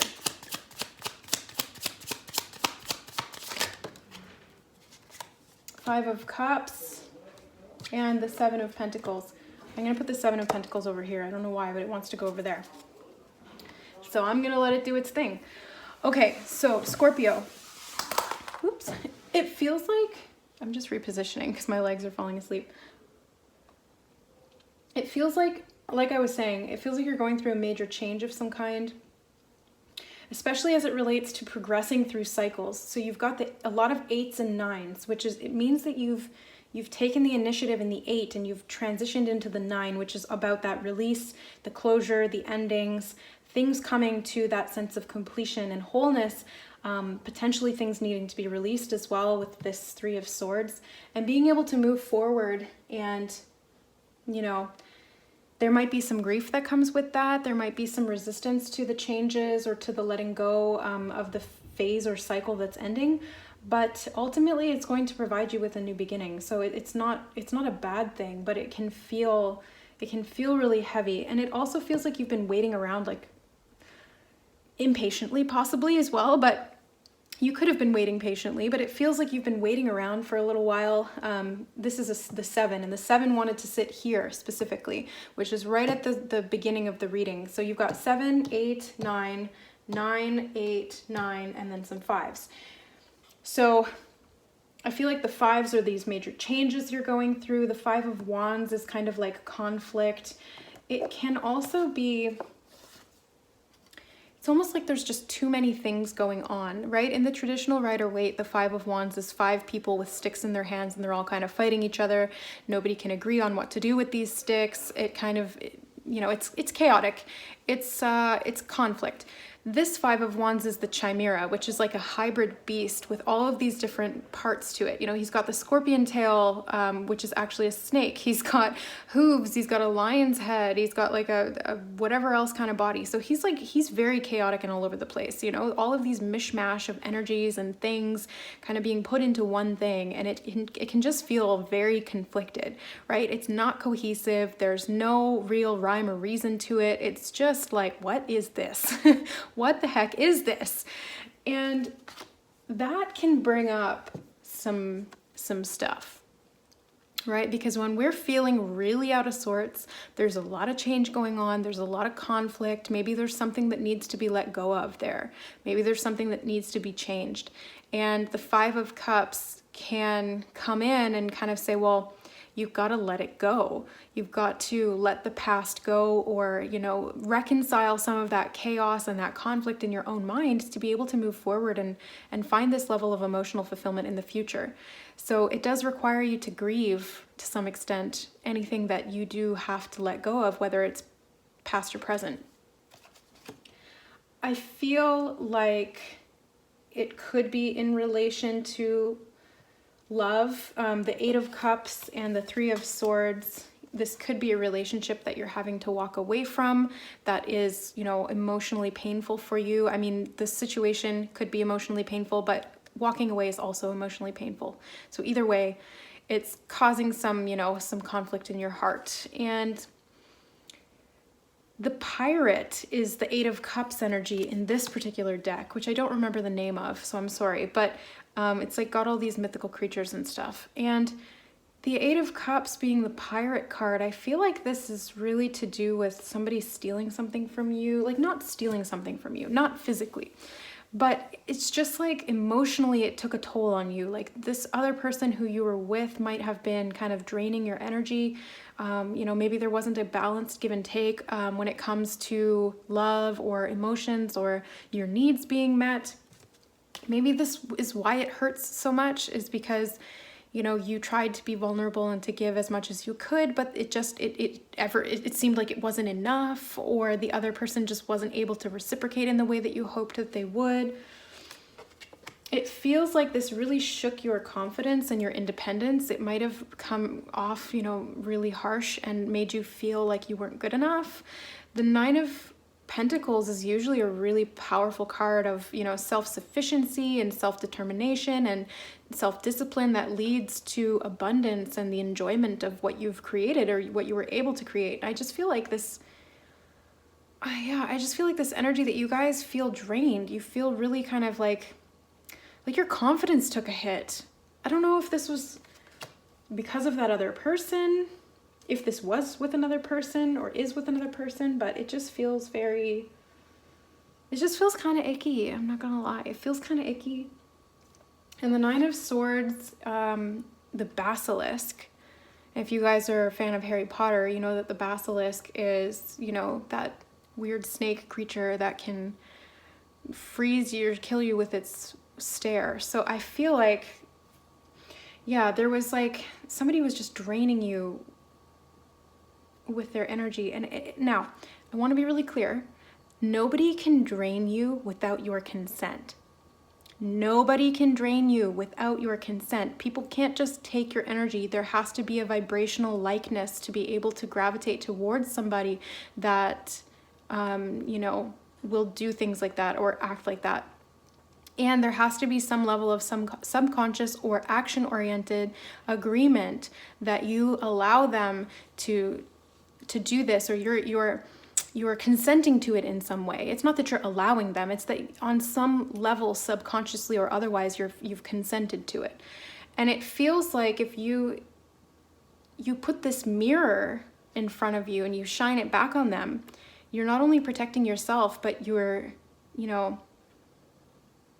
kind of deterring them from wanting to be around and kind of drain you, because they can't get what they need from you, because you're just reflecting everything that they're giving you back to you. That's when you set boundaries. That's how you prevent, you know, energy vampires and stuff like that from coming and, you know, draining you. It's boundaries. You really, really, really need to set boundaries. And sometimes boundaries mean walking away. Sometimes boundaries mean saying no and being very clear about it. And if they don't respect that, then saying, well, then I've got to go, or you've got to go, or whatever. There needs to be an ending. It feels like you guys are right on the verge of something where you're going to go out and explore, you're going to expand your horizons, and that might mean physically moving. It might mean traveling too, you know, once the bans are lifted or whatever, but I feel like there's something new coming for you that's going to help you to be more expressive and more expansive in the month of November and going forward. That's really fantastic, especially after some of this like really heavy, icky energy. It feels like you're going to come out of that. You're going to free yourself in some way and take some action steps to get out of whatever situation this was that was creating this real, you know, kind of energy. The Fool card is beautiful because, you know, you might have to just kind of take that leap of faith and jump off the edge of that cliff to get out of the situation you're in. Now, please don't jump off any literal cliffs, okay? Please. This is just getting out of that situation, right? It's taking a leap of faith into a new adventure, into a new life, a new beginning. The Fool card is here kind of showing you that you don't need a lot to be happy. You know, he's doing what he loves, which is essentially just like playing and having fun. He's got this happy little cat. He's got some light and some gold. He's got some food. He's got beauty as well. He's got the flowers. So he's got all that he needs. It might be a simple life because he has to start from scratch. He's got to start somewhere. But he's happy with it, and he's innocent, and he's, you know, optimistic and happy. And that's really what matters. It's that contentment. It's like feeling like you don't have a whole lot, but you've got enough. And that is huge in comparison to this energy of, oh my God, I don't have enough. Like, this is so heartbreaking, and no matter what I do, it's not enough. And there's just all of this stress and worry and emotional and then it's all of a sudden, I don't really need that much. I can be and do whatever I want and be happy, so long as I'm really listening to myself and my inner knowing. So the 8 of Wands and the 9 of Wands here. Now this is interesting because again, we have progression. 8 of Wands is things happening really quickly, really, you know, just kind of the inertia carrying them forward. The 9 of Wands is possibly a little bit of resistance and fear of, you know, what's happened in the past. Like, oh, but what if this happens again? Or I'm really afraid of just allowing this energy to unfold on its own because it might be a little bit overwhelming. And I feel like in the reverse though, you know, in the upright position, that's kind of what they're signaling. In the reverse, this could be just you there could be resistance here to the new beginning, but I feel like it is more about actually embracing it and just letting things fly. It's like, I don't care anymore. I've been to the bottom and I have nowhere to go but up. And I'm surprised that you guys don't have the Tower card here or something like that, but I feel like that's because it's not unexpected to you. It's not a type of change that you don't see coming. It's something that's been building up for a while, and it's kind of like the straw that broke the camel's back that's going to just shift things for you, and you're finally going to say that's enough. So let's get some of these cards. Okay, so you have, what do you need to release? Yeah, lots of signs have been getting this card. This has been out repeatedly over the past little while. So if you saw another reading like your other signs and this card popped out, then that's another specific message for you to pay attention to. Spirit's letting you know there's something you need to release. You know, what is that? What do you need to release? Is it a person? Is it pain from the past? Is it self-doubt? Is it,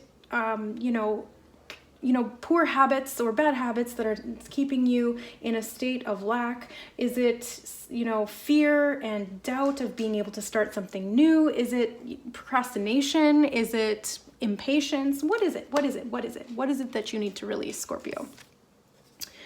Bring love into the situation, which is the new moon in Aquarius. And I'm sorry if you guys can hear my cat munching on her food in the background. Kitty is hungry and she deserves to eat, even when mom's working.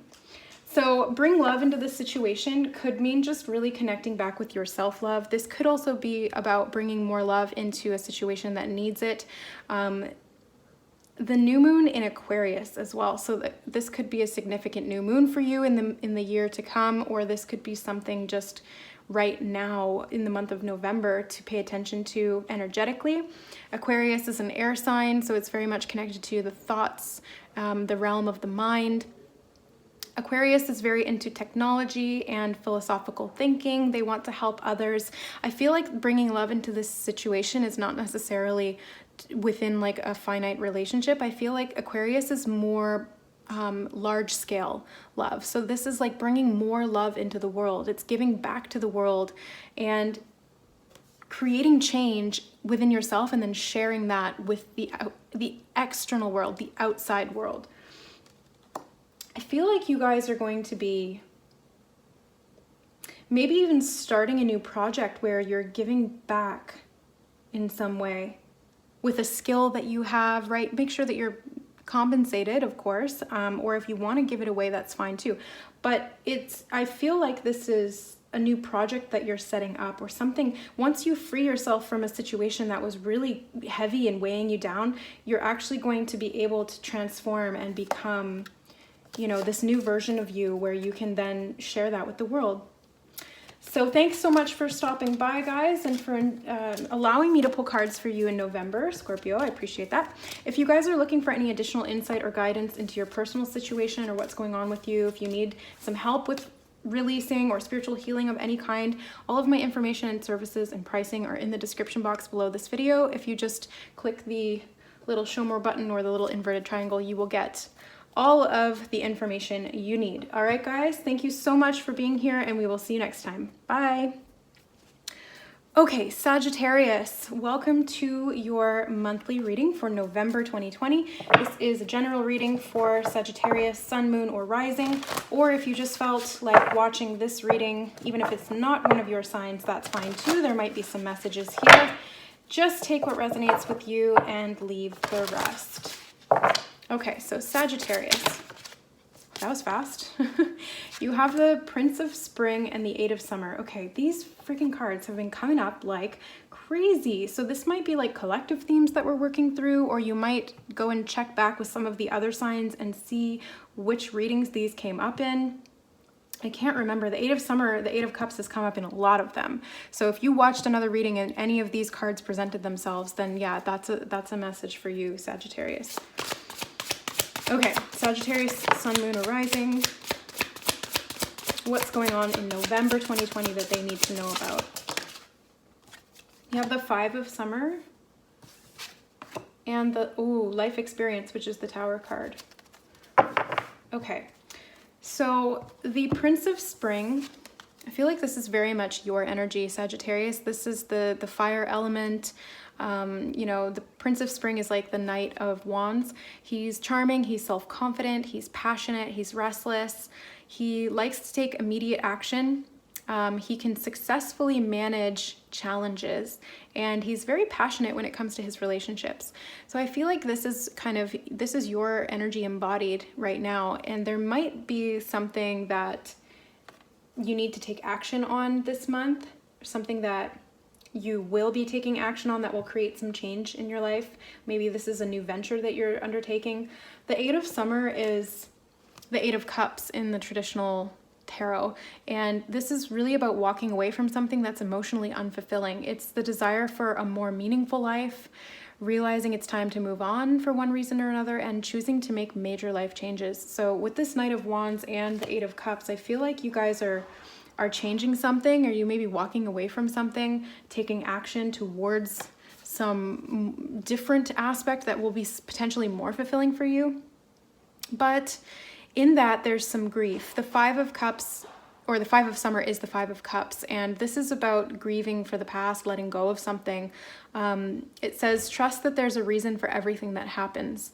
Remove yourself from the negative emotions of others and focusing on that which frightens or worries you. So you don't want to focus on that which frightens or worries you unless you're doing it in a productive sense, where you're doing like shadow work and you're bringing that to the surface to be accepted and to no longer inhibit you. But I feel like this Five of Summer is very grief oriented, and it feels like you're walking away from something or leaving something behind that was preventing you from really standing in your essence, in your energy, in your power. The life experience card is that Tower card, right? So this is letting go of belief systems that no longer work for you. It's an important life-changing event or a situation that leads to significant opportunities. So it doesn't necessarily have to be a bad thing. It can be just unexpected things taking place, not necessarily in, you know, the way that you thought that they would or expected that they would. Sometimes that can lead to a little bit of fear or grief, or you know, it's change, right? And we don't necessarily inherently enjoy change as humans. You know, we tend to like things that are fairly stable, fairly secure, and we like to know what we can expect out of a situation. And when there's something that changes and we're being thrust unwillingly into the unknown, it can feel insecure, and it can bring up some of the doubts and fears that we have about our ability to be able to handle that. Fair enough. So let's get some clarifiers on... Oh, I'm just gonna move my legs. Okay, on the Prince of Spring. 10 of Swords. Yeah, there's something that's coming to an end. The 10 of Swords is this energy of closure. This is a cycle that needs to end, because clearly, I mean, you don't want to be in this situation. Look at this guy. He's not happy. This is not the position that we want to be in, that you want to be in, Sagittarius. This is really just feeling defeated, feeling completely tapped out, drained. You're maxed out for resources, and you're not able to do what you want to do. And that, you know, you need to move your legs, just like I needed to reposition my legs doing these readings. It's like you need to break out of that kind of limitation so that you can move forward. Okay, Eight of Summer. Well, there he is again, the Knight of Wands. So this is the same card, but from a different deck. And whenever that happens, it's a significant message for you guys to you know, embrace, because this is an energy from Spirit that's coming forward really clearly for you in the month of November, Sagittarius. It's really about embracing your inner fire, your adventurer spirit. You know, Sagittarians are known as an element or a sign that loves to travel, that loves to explore. They're very gregarious and confident and fearless, you know, and it feels like there's been a little bit of something that was just kind of keeping you down a little bit, whether it was external or internal, you know, but swords are thought and communication. So it could have been just kind of the way you were thinking about a situation that was limiting you or preventing you from really stretching your legs and going out there and just doing it like you normally would, or like you can. Okay, the Five of Cups. You have the Six of Wands in reverse, so more fire here. This could be related to a project or something that you wanted to get off the ground. Maybe it doesn't feel successful to you. Maybe you're afraid of what other people will think, or, you know, being judged for it or something like that. But I feel like this, this could also be relationship-wise, where you were really passionate about something, and then it just didn't work out the way that you hoped that it would, and it just kind of ended unexpectedly, and then out of nowhere now you're like, wow, I can't believe I lost that. I can't believe that wasn't successful. I really had high hopes for that. I can't believe it just blindsided me, and now it's not there. That could be for somebody, or for some of you. I think that the predominant message here, though, is more one of actually getting back out into the world and exploring where your passions are leading you. This energy of fire is coming in to get you excited and inspired to be able to move in a direction that's going to feel fulfilling for you, whatever direction that might be. Let's look at life experience. Can we get a clarifier on the Tower? So you have the Four of Wands clarifying the Tower. So more Wands cards, so much fire energy in your guys' reading here. And the Four of Wands is that stability within the home environment, within your workplace. You know, Wands are the fire of home and industry. So it's really about what you're passionate about, whether it's romance or work. It just feels like... It feels like the ending is actually some kind of an opportunity, and I'm being optimistic here, but I mean, I have to. That's what I prefer to do. That's what I like to do. I like to look at the cards and see them as positively as I possibly can.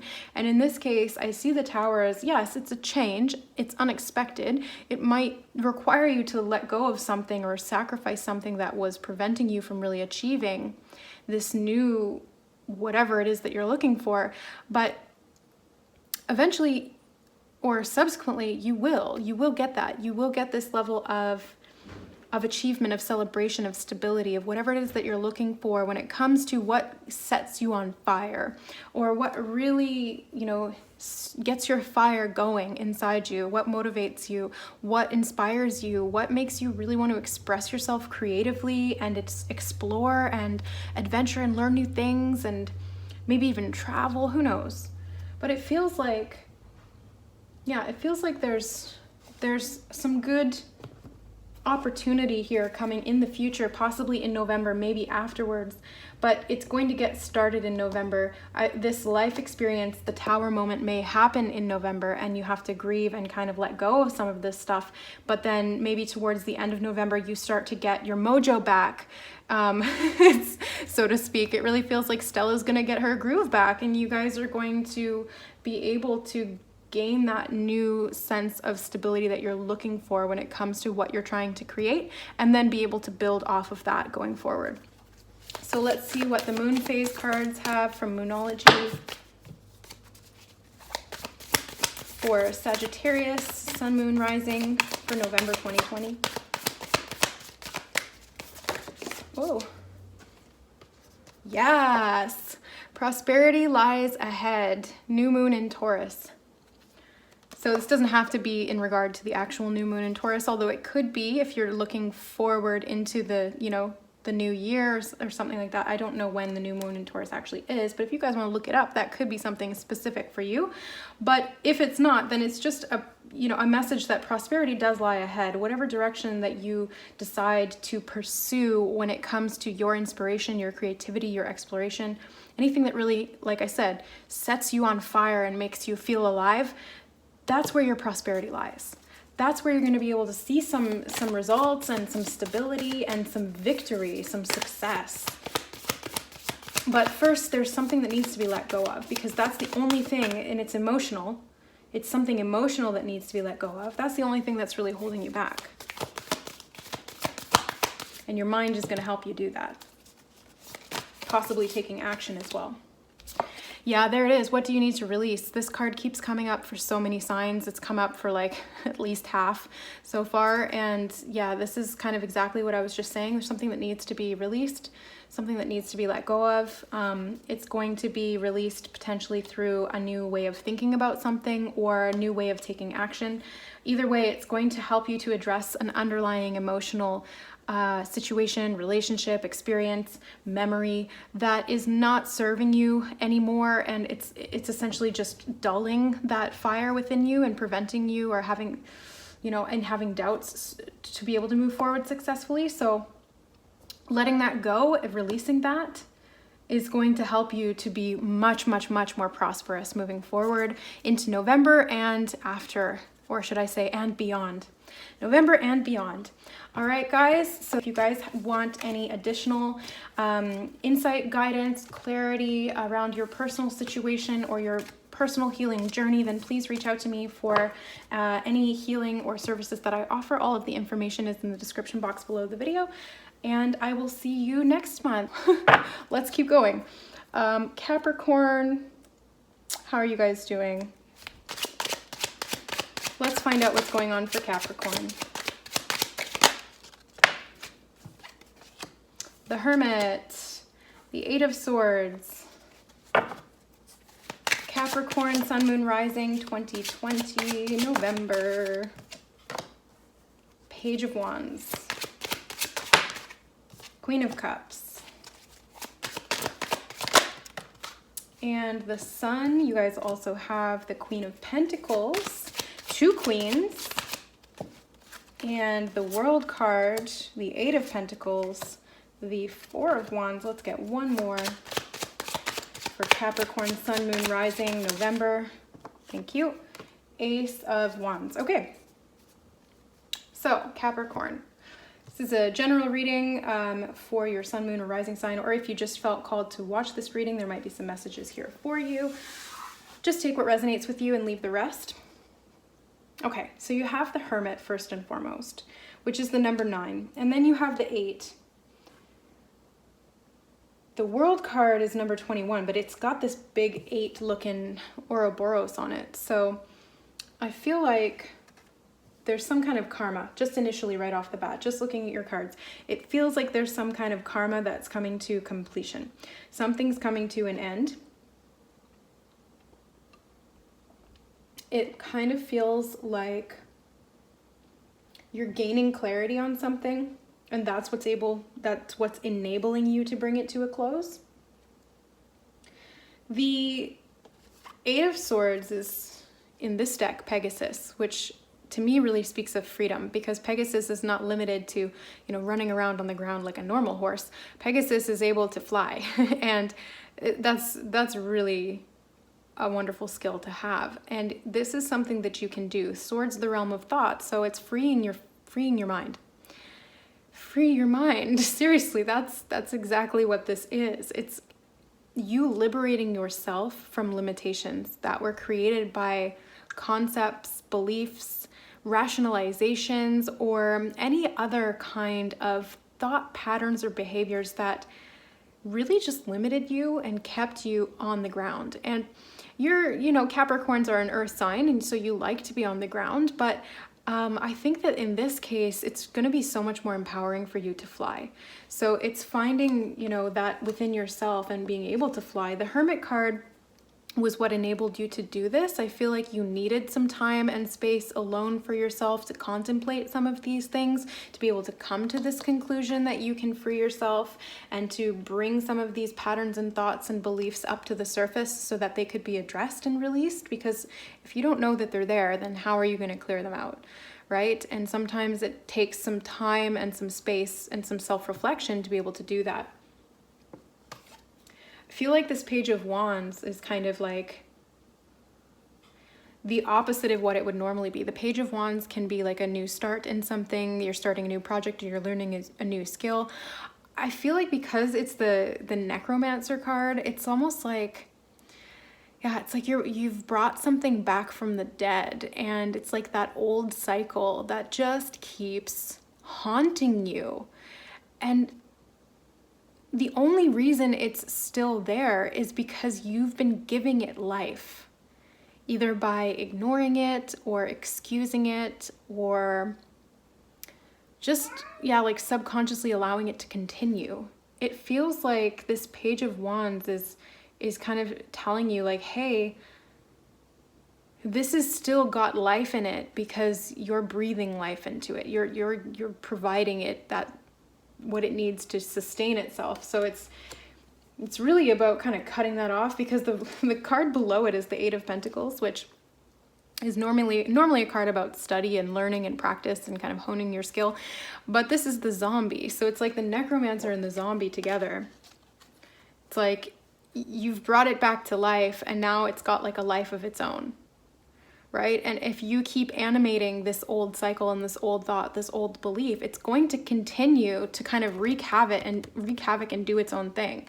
Right? So you've got to be careful what you give your energy and your thoughts to, because you create that in your reality, physically and spiritually. So, you see it physically within the results that you have with your life, whether it's with work or with friends or with family or within relationships. It really shows up in all of the areas. And in the spiritual realm, it's more, like blocks and restrictions or karmic patterns that keep cycling and playing out and limiting your ability to change your circumstances and your thoughts for a better purpose, to be able to really feel empowered and to be in control of yourself and your destiny. I feel like these two queens need to go together for some reason, the Queen of Pentacles and the Queen of Cups. That's earth and water. So these two together can be really powerful for growth, right? Because when you get a plant, you need to water it for it to grow and to survive and thrive and produce fruit or to produce flowers or whatever it is that this plant is growing. It feels very much like it's this feminine energy, whether you're male or female. It's really tuning into this feminine principle, which is all about receptivity. The Cups card is about the emotional receptivity, and the Pentacles card as well. It's, representative of the earth element, which is Capricorn, Taurus, or Virgo as well, but connected to the receptivity when it comes to the physical. I feel like this is really connecting to, some level of empowerment. I really feel like from these cards that there's going to be new growth for you. There's going to be expansion. You might be coming out of a kind of a hermit phase. You can hear Kitty in the back confirming, yes, that's true. Coming out of some kind of a hermit phase for you where you felt stuck, but instead of moving forward to free yourself from that phase, it's like you're still in that position, but you're just growing out more. So you are moving, but it doesn't feel like you're moving, if that makes sense. The World card kind of indicates that as well, because the World is the closure of a cycle. It's the ending. It's like you get to that boss level, you win, and then you're right back at a new level. It's like this, but it feels like the beginning of the level that you started on. So it feels like you didn't go anywhere, but you did. You leveled up hugely in a really big, profound way, but it can feel like you've come back to the beginning of where you started. So it doesn't feel like you've moved, but you have, because the things around you are the same, but you're different. You have more experience. You've grown so much, and you've connected the dots. You've seen how energy flows, how it's transferred, how these cycles repeat, how you were giving life to them, and how you can now choose to not give life to those cycles, and so they don't continue. Because as soon as you take your energy out of the equation, those things just die on their own. And that's how we clear karmic blocks and restrictions, is through awareness first and foremost, and then new action, which is not, repeating those same patterns of behavior. The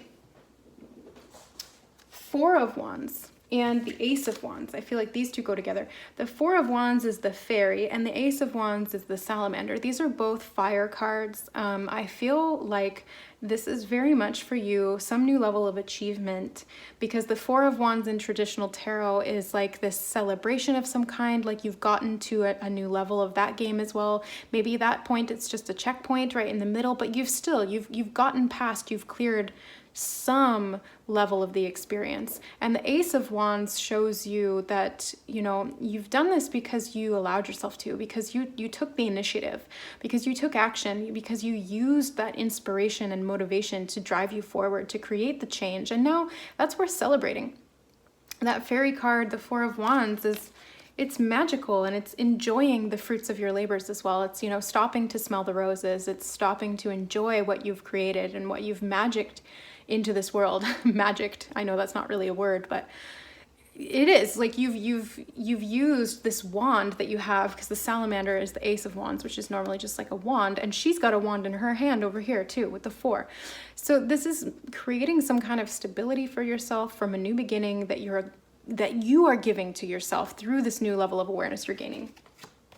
And then finally, you have the Sun card, which is this illumination, this phoenix rising from the ashes. You know, he's still a phoenix, he's still the same bird, but he went from, you know, like when Fawkes in Harry Potter is in Dumbledore's office and he's all ratty and tattered looking, and all of a sudden he just bursts into flames and he turns into ashes. And it seems like, you know, there's nothing left, and then all of a sudden he's reborn from the ashes, and it's new and it's different, and yet it's the same, right? Still a phoenix, still has all the power of a phoenix. It's just a different level of being. And that's just all part of the cycles of life and growth, which is what this world is all about too. And the Sun is just bringing you that clarity. It's bringing you that clarity to free yourself from any of those beliefs and patterns and thoughts and behaviors that were keeping you really limited in kind of where you could go and what you could create from there. So let's grab some Moonology oracle cards to close out your reading. You have Surrender to the Divine, full moon. So this isn't specific to any particular, this isn't specific to any particular sign.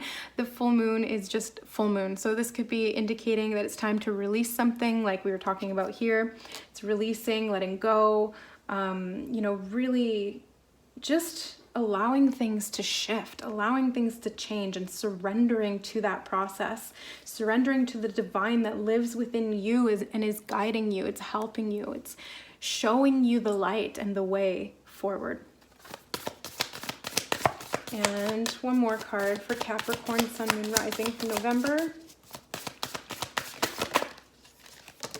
I think we've actually got two cards here, yeah. Look at the bigger picture, which is the full moon in Sagittarius. And, ooh, the new moon in Capricorn, your hard work is paying off. So this is your energy right there. 2 full moons and 1 new moon. So you've got 2 big opportunities for completion of cycles. And what does that completion bring? All endings create new beginnings. So you've got this new moon opportunity as well. All of your hard work is paying off as you surrender to this process and you look at the bigger picture of your life when it comes to the cycles that have been playing out and the thoughts that have been contributing to that, or that you can use now to break that. All of that hard work is going to pay off, and it's going to pay off in a really big way for you guys. So congratulations, Capricorn. I hope you enjoyed your reading. If you guys are looking for any more like specific insight, guidance, or healing in your specific spiritual journey, please reach out to me. All of the information will be in the description box below the video. Thanks so much, guys, and we'll see you next time. Okay, Aquarius. How are you guys doing, Aquarius? Let's see what the cards have in store for you for November 2020. This is for Aquarius, Sun, Moon, or Rising, or if you just felt like watching this video. Oh, you've got one already, the Queen of Cups.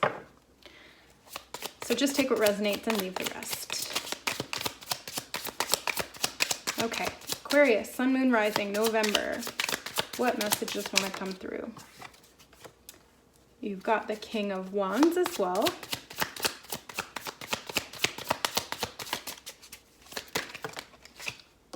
Yeah, I'll take them. You have the Ten of Pentacles, the Devil card, the Queen of Swords, and the Eight of Pentacles as well. So let me just move these down.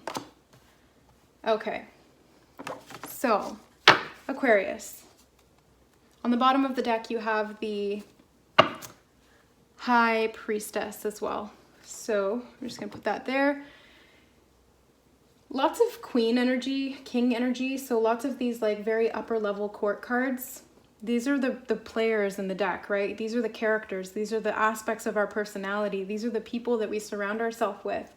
And they are archetypes that live within us. The Queen of Cups is all about the emotional realm, you know, being psychic and connected and intuitive and sensitive and, you know, compassionate, empathic. She is in control and the ruler of the water element, which is connected to emotions and feelings. The King of Wands is that fire element, so it's connected to passion, drive, motivation, business, home, anything connected to, you know, action and getting things done. And it's very masculine, which in itself is about action and direction of will. So it's very much, you know, energy. Lots of energy. The Ten of Pentacles you guys have here is, I feel like this is to do with family. I'm not sure why, but usually the Ten of Pentacles, I mean, it can indicate family and family traditions. So, I mean, it's not like it's completely out of left field, but normally I read the Ten of Pentacles as very, you know, money related or finances or something to do with career and legacy. But I feel like this is specifically to do with something generational. This could be with your parents or your parents' parents or your children. So it's something to do with the lineage. Yeah, there's some kind of intuitive information or psychic information. This might be a good month for you to do some healing work or to do some like past life regression or something like that, where you're looking into the past lineage of your family or of your soul as well, right? It doesn't have to be physical, literal family. It can be more at like a spiritual level. And there's something in that is going to come up to be kind of unchained. There's been something in there that was, you know, like a karmic pattern that could have been passed down through the DNA, or a karmic pattern that was learned through the behaviors of, or modeled, you know, modeled experiences that you experienced. Oh my God, guys, we're getting to the end of the readings and my brain is like, I'm short-circuiting over here. So Aquarius, this Devil card can be some kind of a lineage or karma or cycle from in the physical history or in the spiritual history. So there can be an opportunity for you in the month of November to kind of look into that and free yourself from it, because the Queen of Swords is here with her sword to help you cut cords, to help you cut ties, to help you clear out karmic cycles and to bring clarity and enlightenment to those, because the swords are all about the mind. It's the clarity of thought and new insight that comes in. Yeah, it feels like there's something that you guys are going to learn this month that's going to help you, and you're going to be able to put that into practice in a really physical way. So you guys are going to learn a new skill, or you're going to go to somebody who knows how to use this skill in a way to help you, and then teach you that skill in some way that you can carry forward in your life and practice and on a daily basis, right? So this is, it's almost like you go to somebody and they teach you something and it brings you that level of enlightenment, and you learn more about your history and your past and some of the behaviors or patterns that come from that, and then you free yourself and keep working towards creating more of that sense of freedom and empowerment and abundance. If we're looking at this in terms of like physical reality and things like that, this could be just you guys really standing in your power, freeing yourself from like any limiting behavior like addictions or certain kinds of just, you know, attachments that maybe were draining your resources. I feel like this is a lot of powerful energy, right? We've got a lot of kings and queens. So this is you really standing in your power and being really good with your money. If it's in regard to work, this could be you just, you know, really putting your head down and focusing, whether this is learning a new skill or really honing the skill that you have already, and building something solid like a kingdom, right? There's lots of kings and queens. So maybe you're building some kind of an empire or a kingdom that is going to be a legacy for the next generation that comes after you. Anything else for Aquarius in November? And then we'll pull some oracle cards. So you have the Ten of Wands and Strength here, and the Eight of Pentacles on the bottom of the deck. So whenever there's two cards that come out and they are the exact same from two different decks, this is Spirit's way of saying, hey, pay attention to this. This is a message for you specifically. So Aquarius, this is very much a month for you to focus on what you want to build. Hone your skill, perfect it, you know, do it over and over and over again, because practice is what creates improvement, right? There's no such thing as perfect, so practice makes improvement. And it builds confidence, it builds, you know, skill, it builds talent, it grows your business, it can help you to create and manifest more abundance in your life. The thing though that's coming through also is that there's strength needed to kind of carry some kind of a responsibility or a burden of some kind. And it feels like you've actually been carrying this for a long time. If we return to kind of the message I was picking up on before when it comes to ancestral lineage and stuff like that, this could be something that has been burdening you unconsciously or consciously from the past, right? So this is like a heavy thing that you've been carrying in the DNA or in your soul blueprint or whatever, that has required a lot of strength. And potentially now you're using the strength that you've built with skills and with learning and with knowledge and with maturity and empowerment to be able to say, no, I'm not going to let these burdens keep me down anymore. I'm not going to let these self-imposed restrictions and responsibilities that were passed on to me that aren't mine, that aren't really my responsibility anymore. Right? You don't have to take that on. It's not yours, and you can heal it and not only free yourself from it, but break that cycle and that pattern so that it doesn't keep getting passed down. That's huge, huge work. So it's really giving you that sense of clarity and that strength that you need to be able to, sometimes it takes a lot of strength to put things down, not just to carry them. Sometimes it takes a lot of strength to be able to release things. I also see this as self-discipline when it comes to some of these patterns of behavior that have been long-standing and are maybe quite ingrained, and it's having that self-discipline to be able to recognize them and then change them. So good for you, Aquarius. This looks really nice for November. Lots of power here, lots of strength, lots of big things happening for you financially and spiritually. And let's see what the Moonology deck has. Ooh, a fiery climax approaches, full moon in Aries. So the full moon is always a time of release. It's things coming to culmination. You know, sometimes that means that they reach kind of like a fever pitch is the word that I'm hearing, fever pitch, where everything is really at its highest decibel.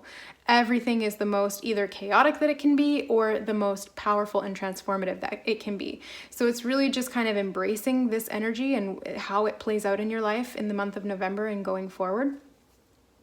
Having the strength to be able to use that fiery energy to transmute and transform your life, to heal those karmic ties or to clear those lineages, really. That's big work, but you guys are doing great. So that's it for the November reading for you guys, Aquarius. If you'd like more personal, insight into your situation and what's going on, or any additional help, kind of clearing some of these karmic blocks, you can get a soul realignment session with me to heal the past life blocks and things like that, or a Reiki session to look into cords of attachment or limiting behaviors and energetic signatures, or a tarot reading just to gain a little bit more clarity and guidance on what's specifically to do with the situations. So all of the information for that will be in the description box below the video. Thanks so much for watching, and we'll see you next time. Bye. Okay, Pisces, last but not least, and my personal favorite. I'm a little biased because I'm a Pisces, but what am I going to say? I love you guys, so let's get into the reading. Pisces, sun, moon, or rising, November 2020. General reading, so just take what messages resonate with you. And if you're here and you're watching, then there's probably some messages for you. My beautiful Pisces. Okay, so we have the Ace of Pentacles in reverse, Seven of Swords, Knight of Wands, Ten of Swords and the Page of Wands. Okay. Yeah, I'm gonna get some fairy cards as well. Okay, so fire, air, and earth are the three elements that are here. All of the elements except for our element of water. So that's interesting. We don't just want to look at what's here, we want to look at what's not here. So maybe this month is not going to be so heavily focused on the emotional stuff. It's more going to be focused on thought and action and creating something physical. So let's see what comes out from the Fairy Tarot to clarify some of these cards. So the Ace of Pentacles. Why is the Ace of Pentacles here for Pisces? Got the Temperance card, which is balance. Here, let me move these over so you guys can actually kind of see. Hope you guys like my new setup too, by the way, all of this fancy stuff. I'm happy with it. Okay, and the Seven of Swords, why is that here? Ten of Pentacles. Aquarius just had the Ten of Pentacles as well. So if you have Aquarius in your chart anywhere, especially in the big three, that can be an additional message for you. Excuse me. Why is the Knight of Wands here? Queen of Summer, which is the Queen of Cups. Okay, so that's the Piscean energy there coming through. And the Ten of Swords. Why is that here? For Pisces. Ace of Winter. Okay. One last one for the Page of Wands. Why is the Page of Wands here for Pisces? Three of Autumn, which is the Three of Pentacles. Okay, so Pisces. Looks like there's going to be some balance brought in when it comes to finances, when it comes to, you know, physical things. There might be a delay on something that you were expecting, or maybe that you weren't expecting, but it just feels like there's a bit of a delay. The Balance card, which is the Temperance card in the traditional tarot, it says, take everyone's input into consideration, merge viewpoints to create a better solution, and take your time. There's no need to rush. Yeah, so I feel like this Page of Pentacles in reverse is more in regard to not rushing. In the reverse position, it can indicate, like, you know, what I was saying before, where it's something is not coming to fruition as expected, or there's a delay of some kind. But I feel like that's not a bad thing here. I feel like this is actually a good thing because it's helping you to gain balance where balance is needed first, so that when whatever this opportunity or offer or money that is going to come in, that it can actually be handled in an efficient way. The Ten of Autumn, which is the Ten of Pentacles, and the Seven of Swords, this is an interesting combo. I feel like there's... Well, let me read this out to you first. So the Ten of Autumn says, take steps to ensure the financial security of your children or other loved ones, making wise investments or planning for retirement, and honoring family traditions. With the Seven of Swords here, I don't really know what to make of this. This is a weird combination of things. Let me just tune into this energy for a second. Okay, so my eyes are being drawn to the red socks that he's wearing, or red shoes or booties or whatever the heck those things are. But the red represents the root chakra. The root is all connected to our tribe, our sense of safety, security, our trust in the relationships of the people whom are closest to us, and in our financial security as well. I'm specifically also being drawn to the people in the background here. I don't know if you guys can see that, but there's like a group of people that are, you know, they've all camped out here, obviously, and they're going and they're just enjoying a meal together over there, and he's stealing some swords. Maybe he's from the enemy camp, or he's just decided he wants to have those swords, whatever the case may be. It feels very much like you might have distanced yourself from your family. There might be some conflict when it comes to the family realm. The root chakra might be having some struggles as well, which might also be why the Ace of Pentacles is not necessarily, you know, coming in super hot this November. It might still come in, but it might just take a little bit longer to show up. It might feel like this new beginning is like, it's right there, but you can't quite get to it, kind of a feeling. and it's in regard, it could be in regard to money as well. It just, you know, family and money go really hand in hand here with the 10 of Autumn, and I feel like it's both. But it even could be money related to your family. Maybe there's some kind of money that you're expecting on or waiting on, or it could just be like family lineage, concepts of money, that kind of thing, because the 7 of Swords is very mental. So it could be how you think about money in regard to how you connect with your family, in regard to how your family thought about money, in regard to,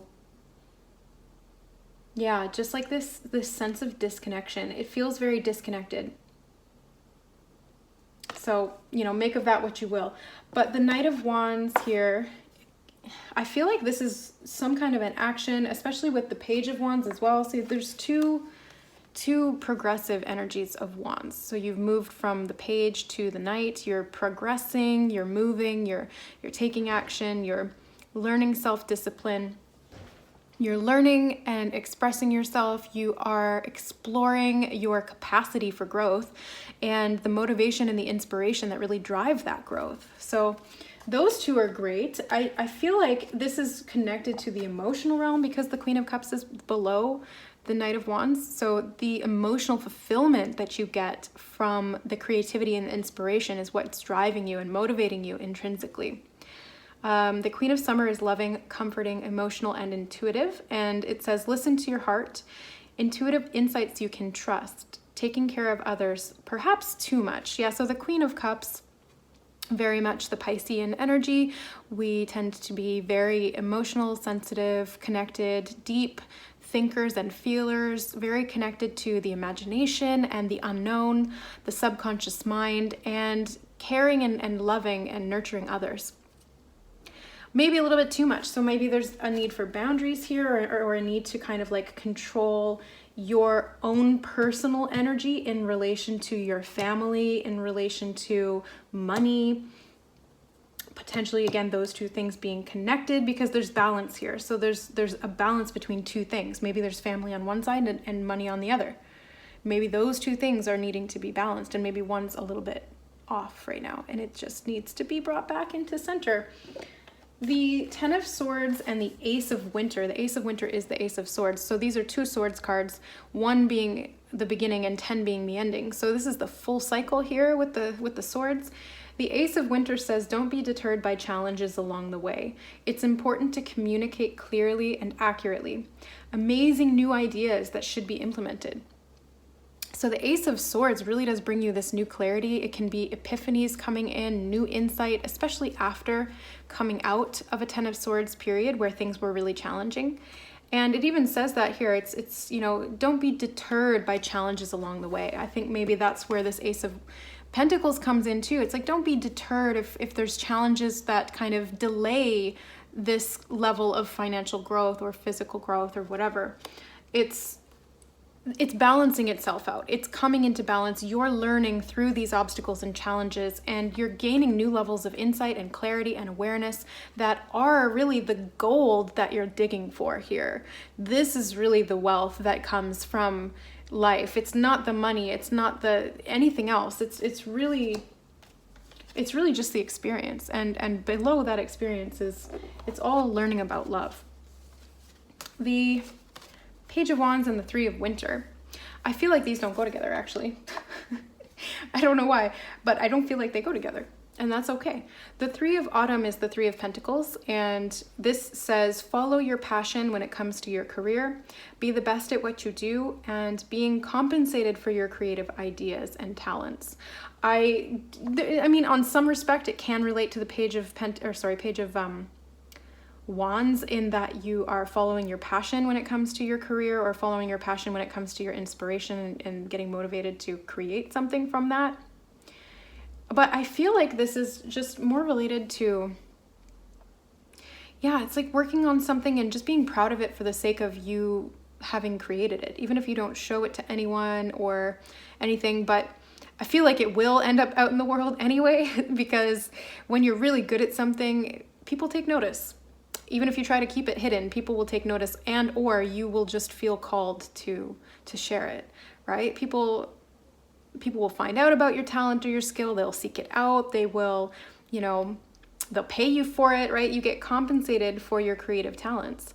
And you might be getting a new level of inspiration that's coming in regard to your talents, right? So there's new ideas coming. It's very authentic to who you are, because this is really aligned with the Piscean energy at the core of your essence, and really creating that balance when it comes to family and money and thoughts and actions, and creating stability in that, really manifesting a physical, abundant, prosperous financial situation for yourself. It might take a little bit longer than you're expecting, but it's going to happen. So that's great. I'm a Pisces, I'll take it. Okay, so let's see what the Moonology deck has to say for Pisces, Sun, Moon, or Rising, November 2020. Adjustments are required. Okay. Adjustments are required, eh?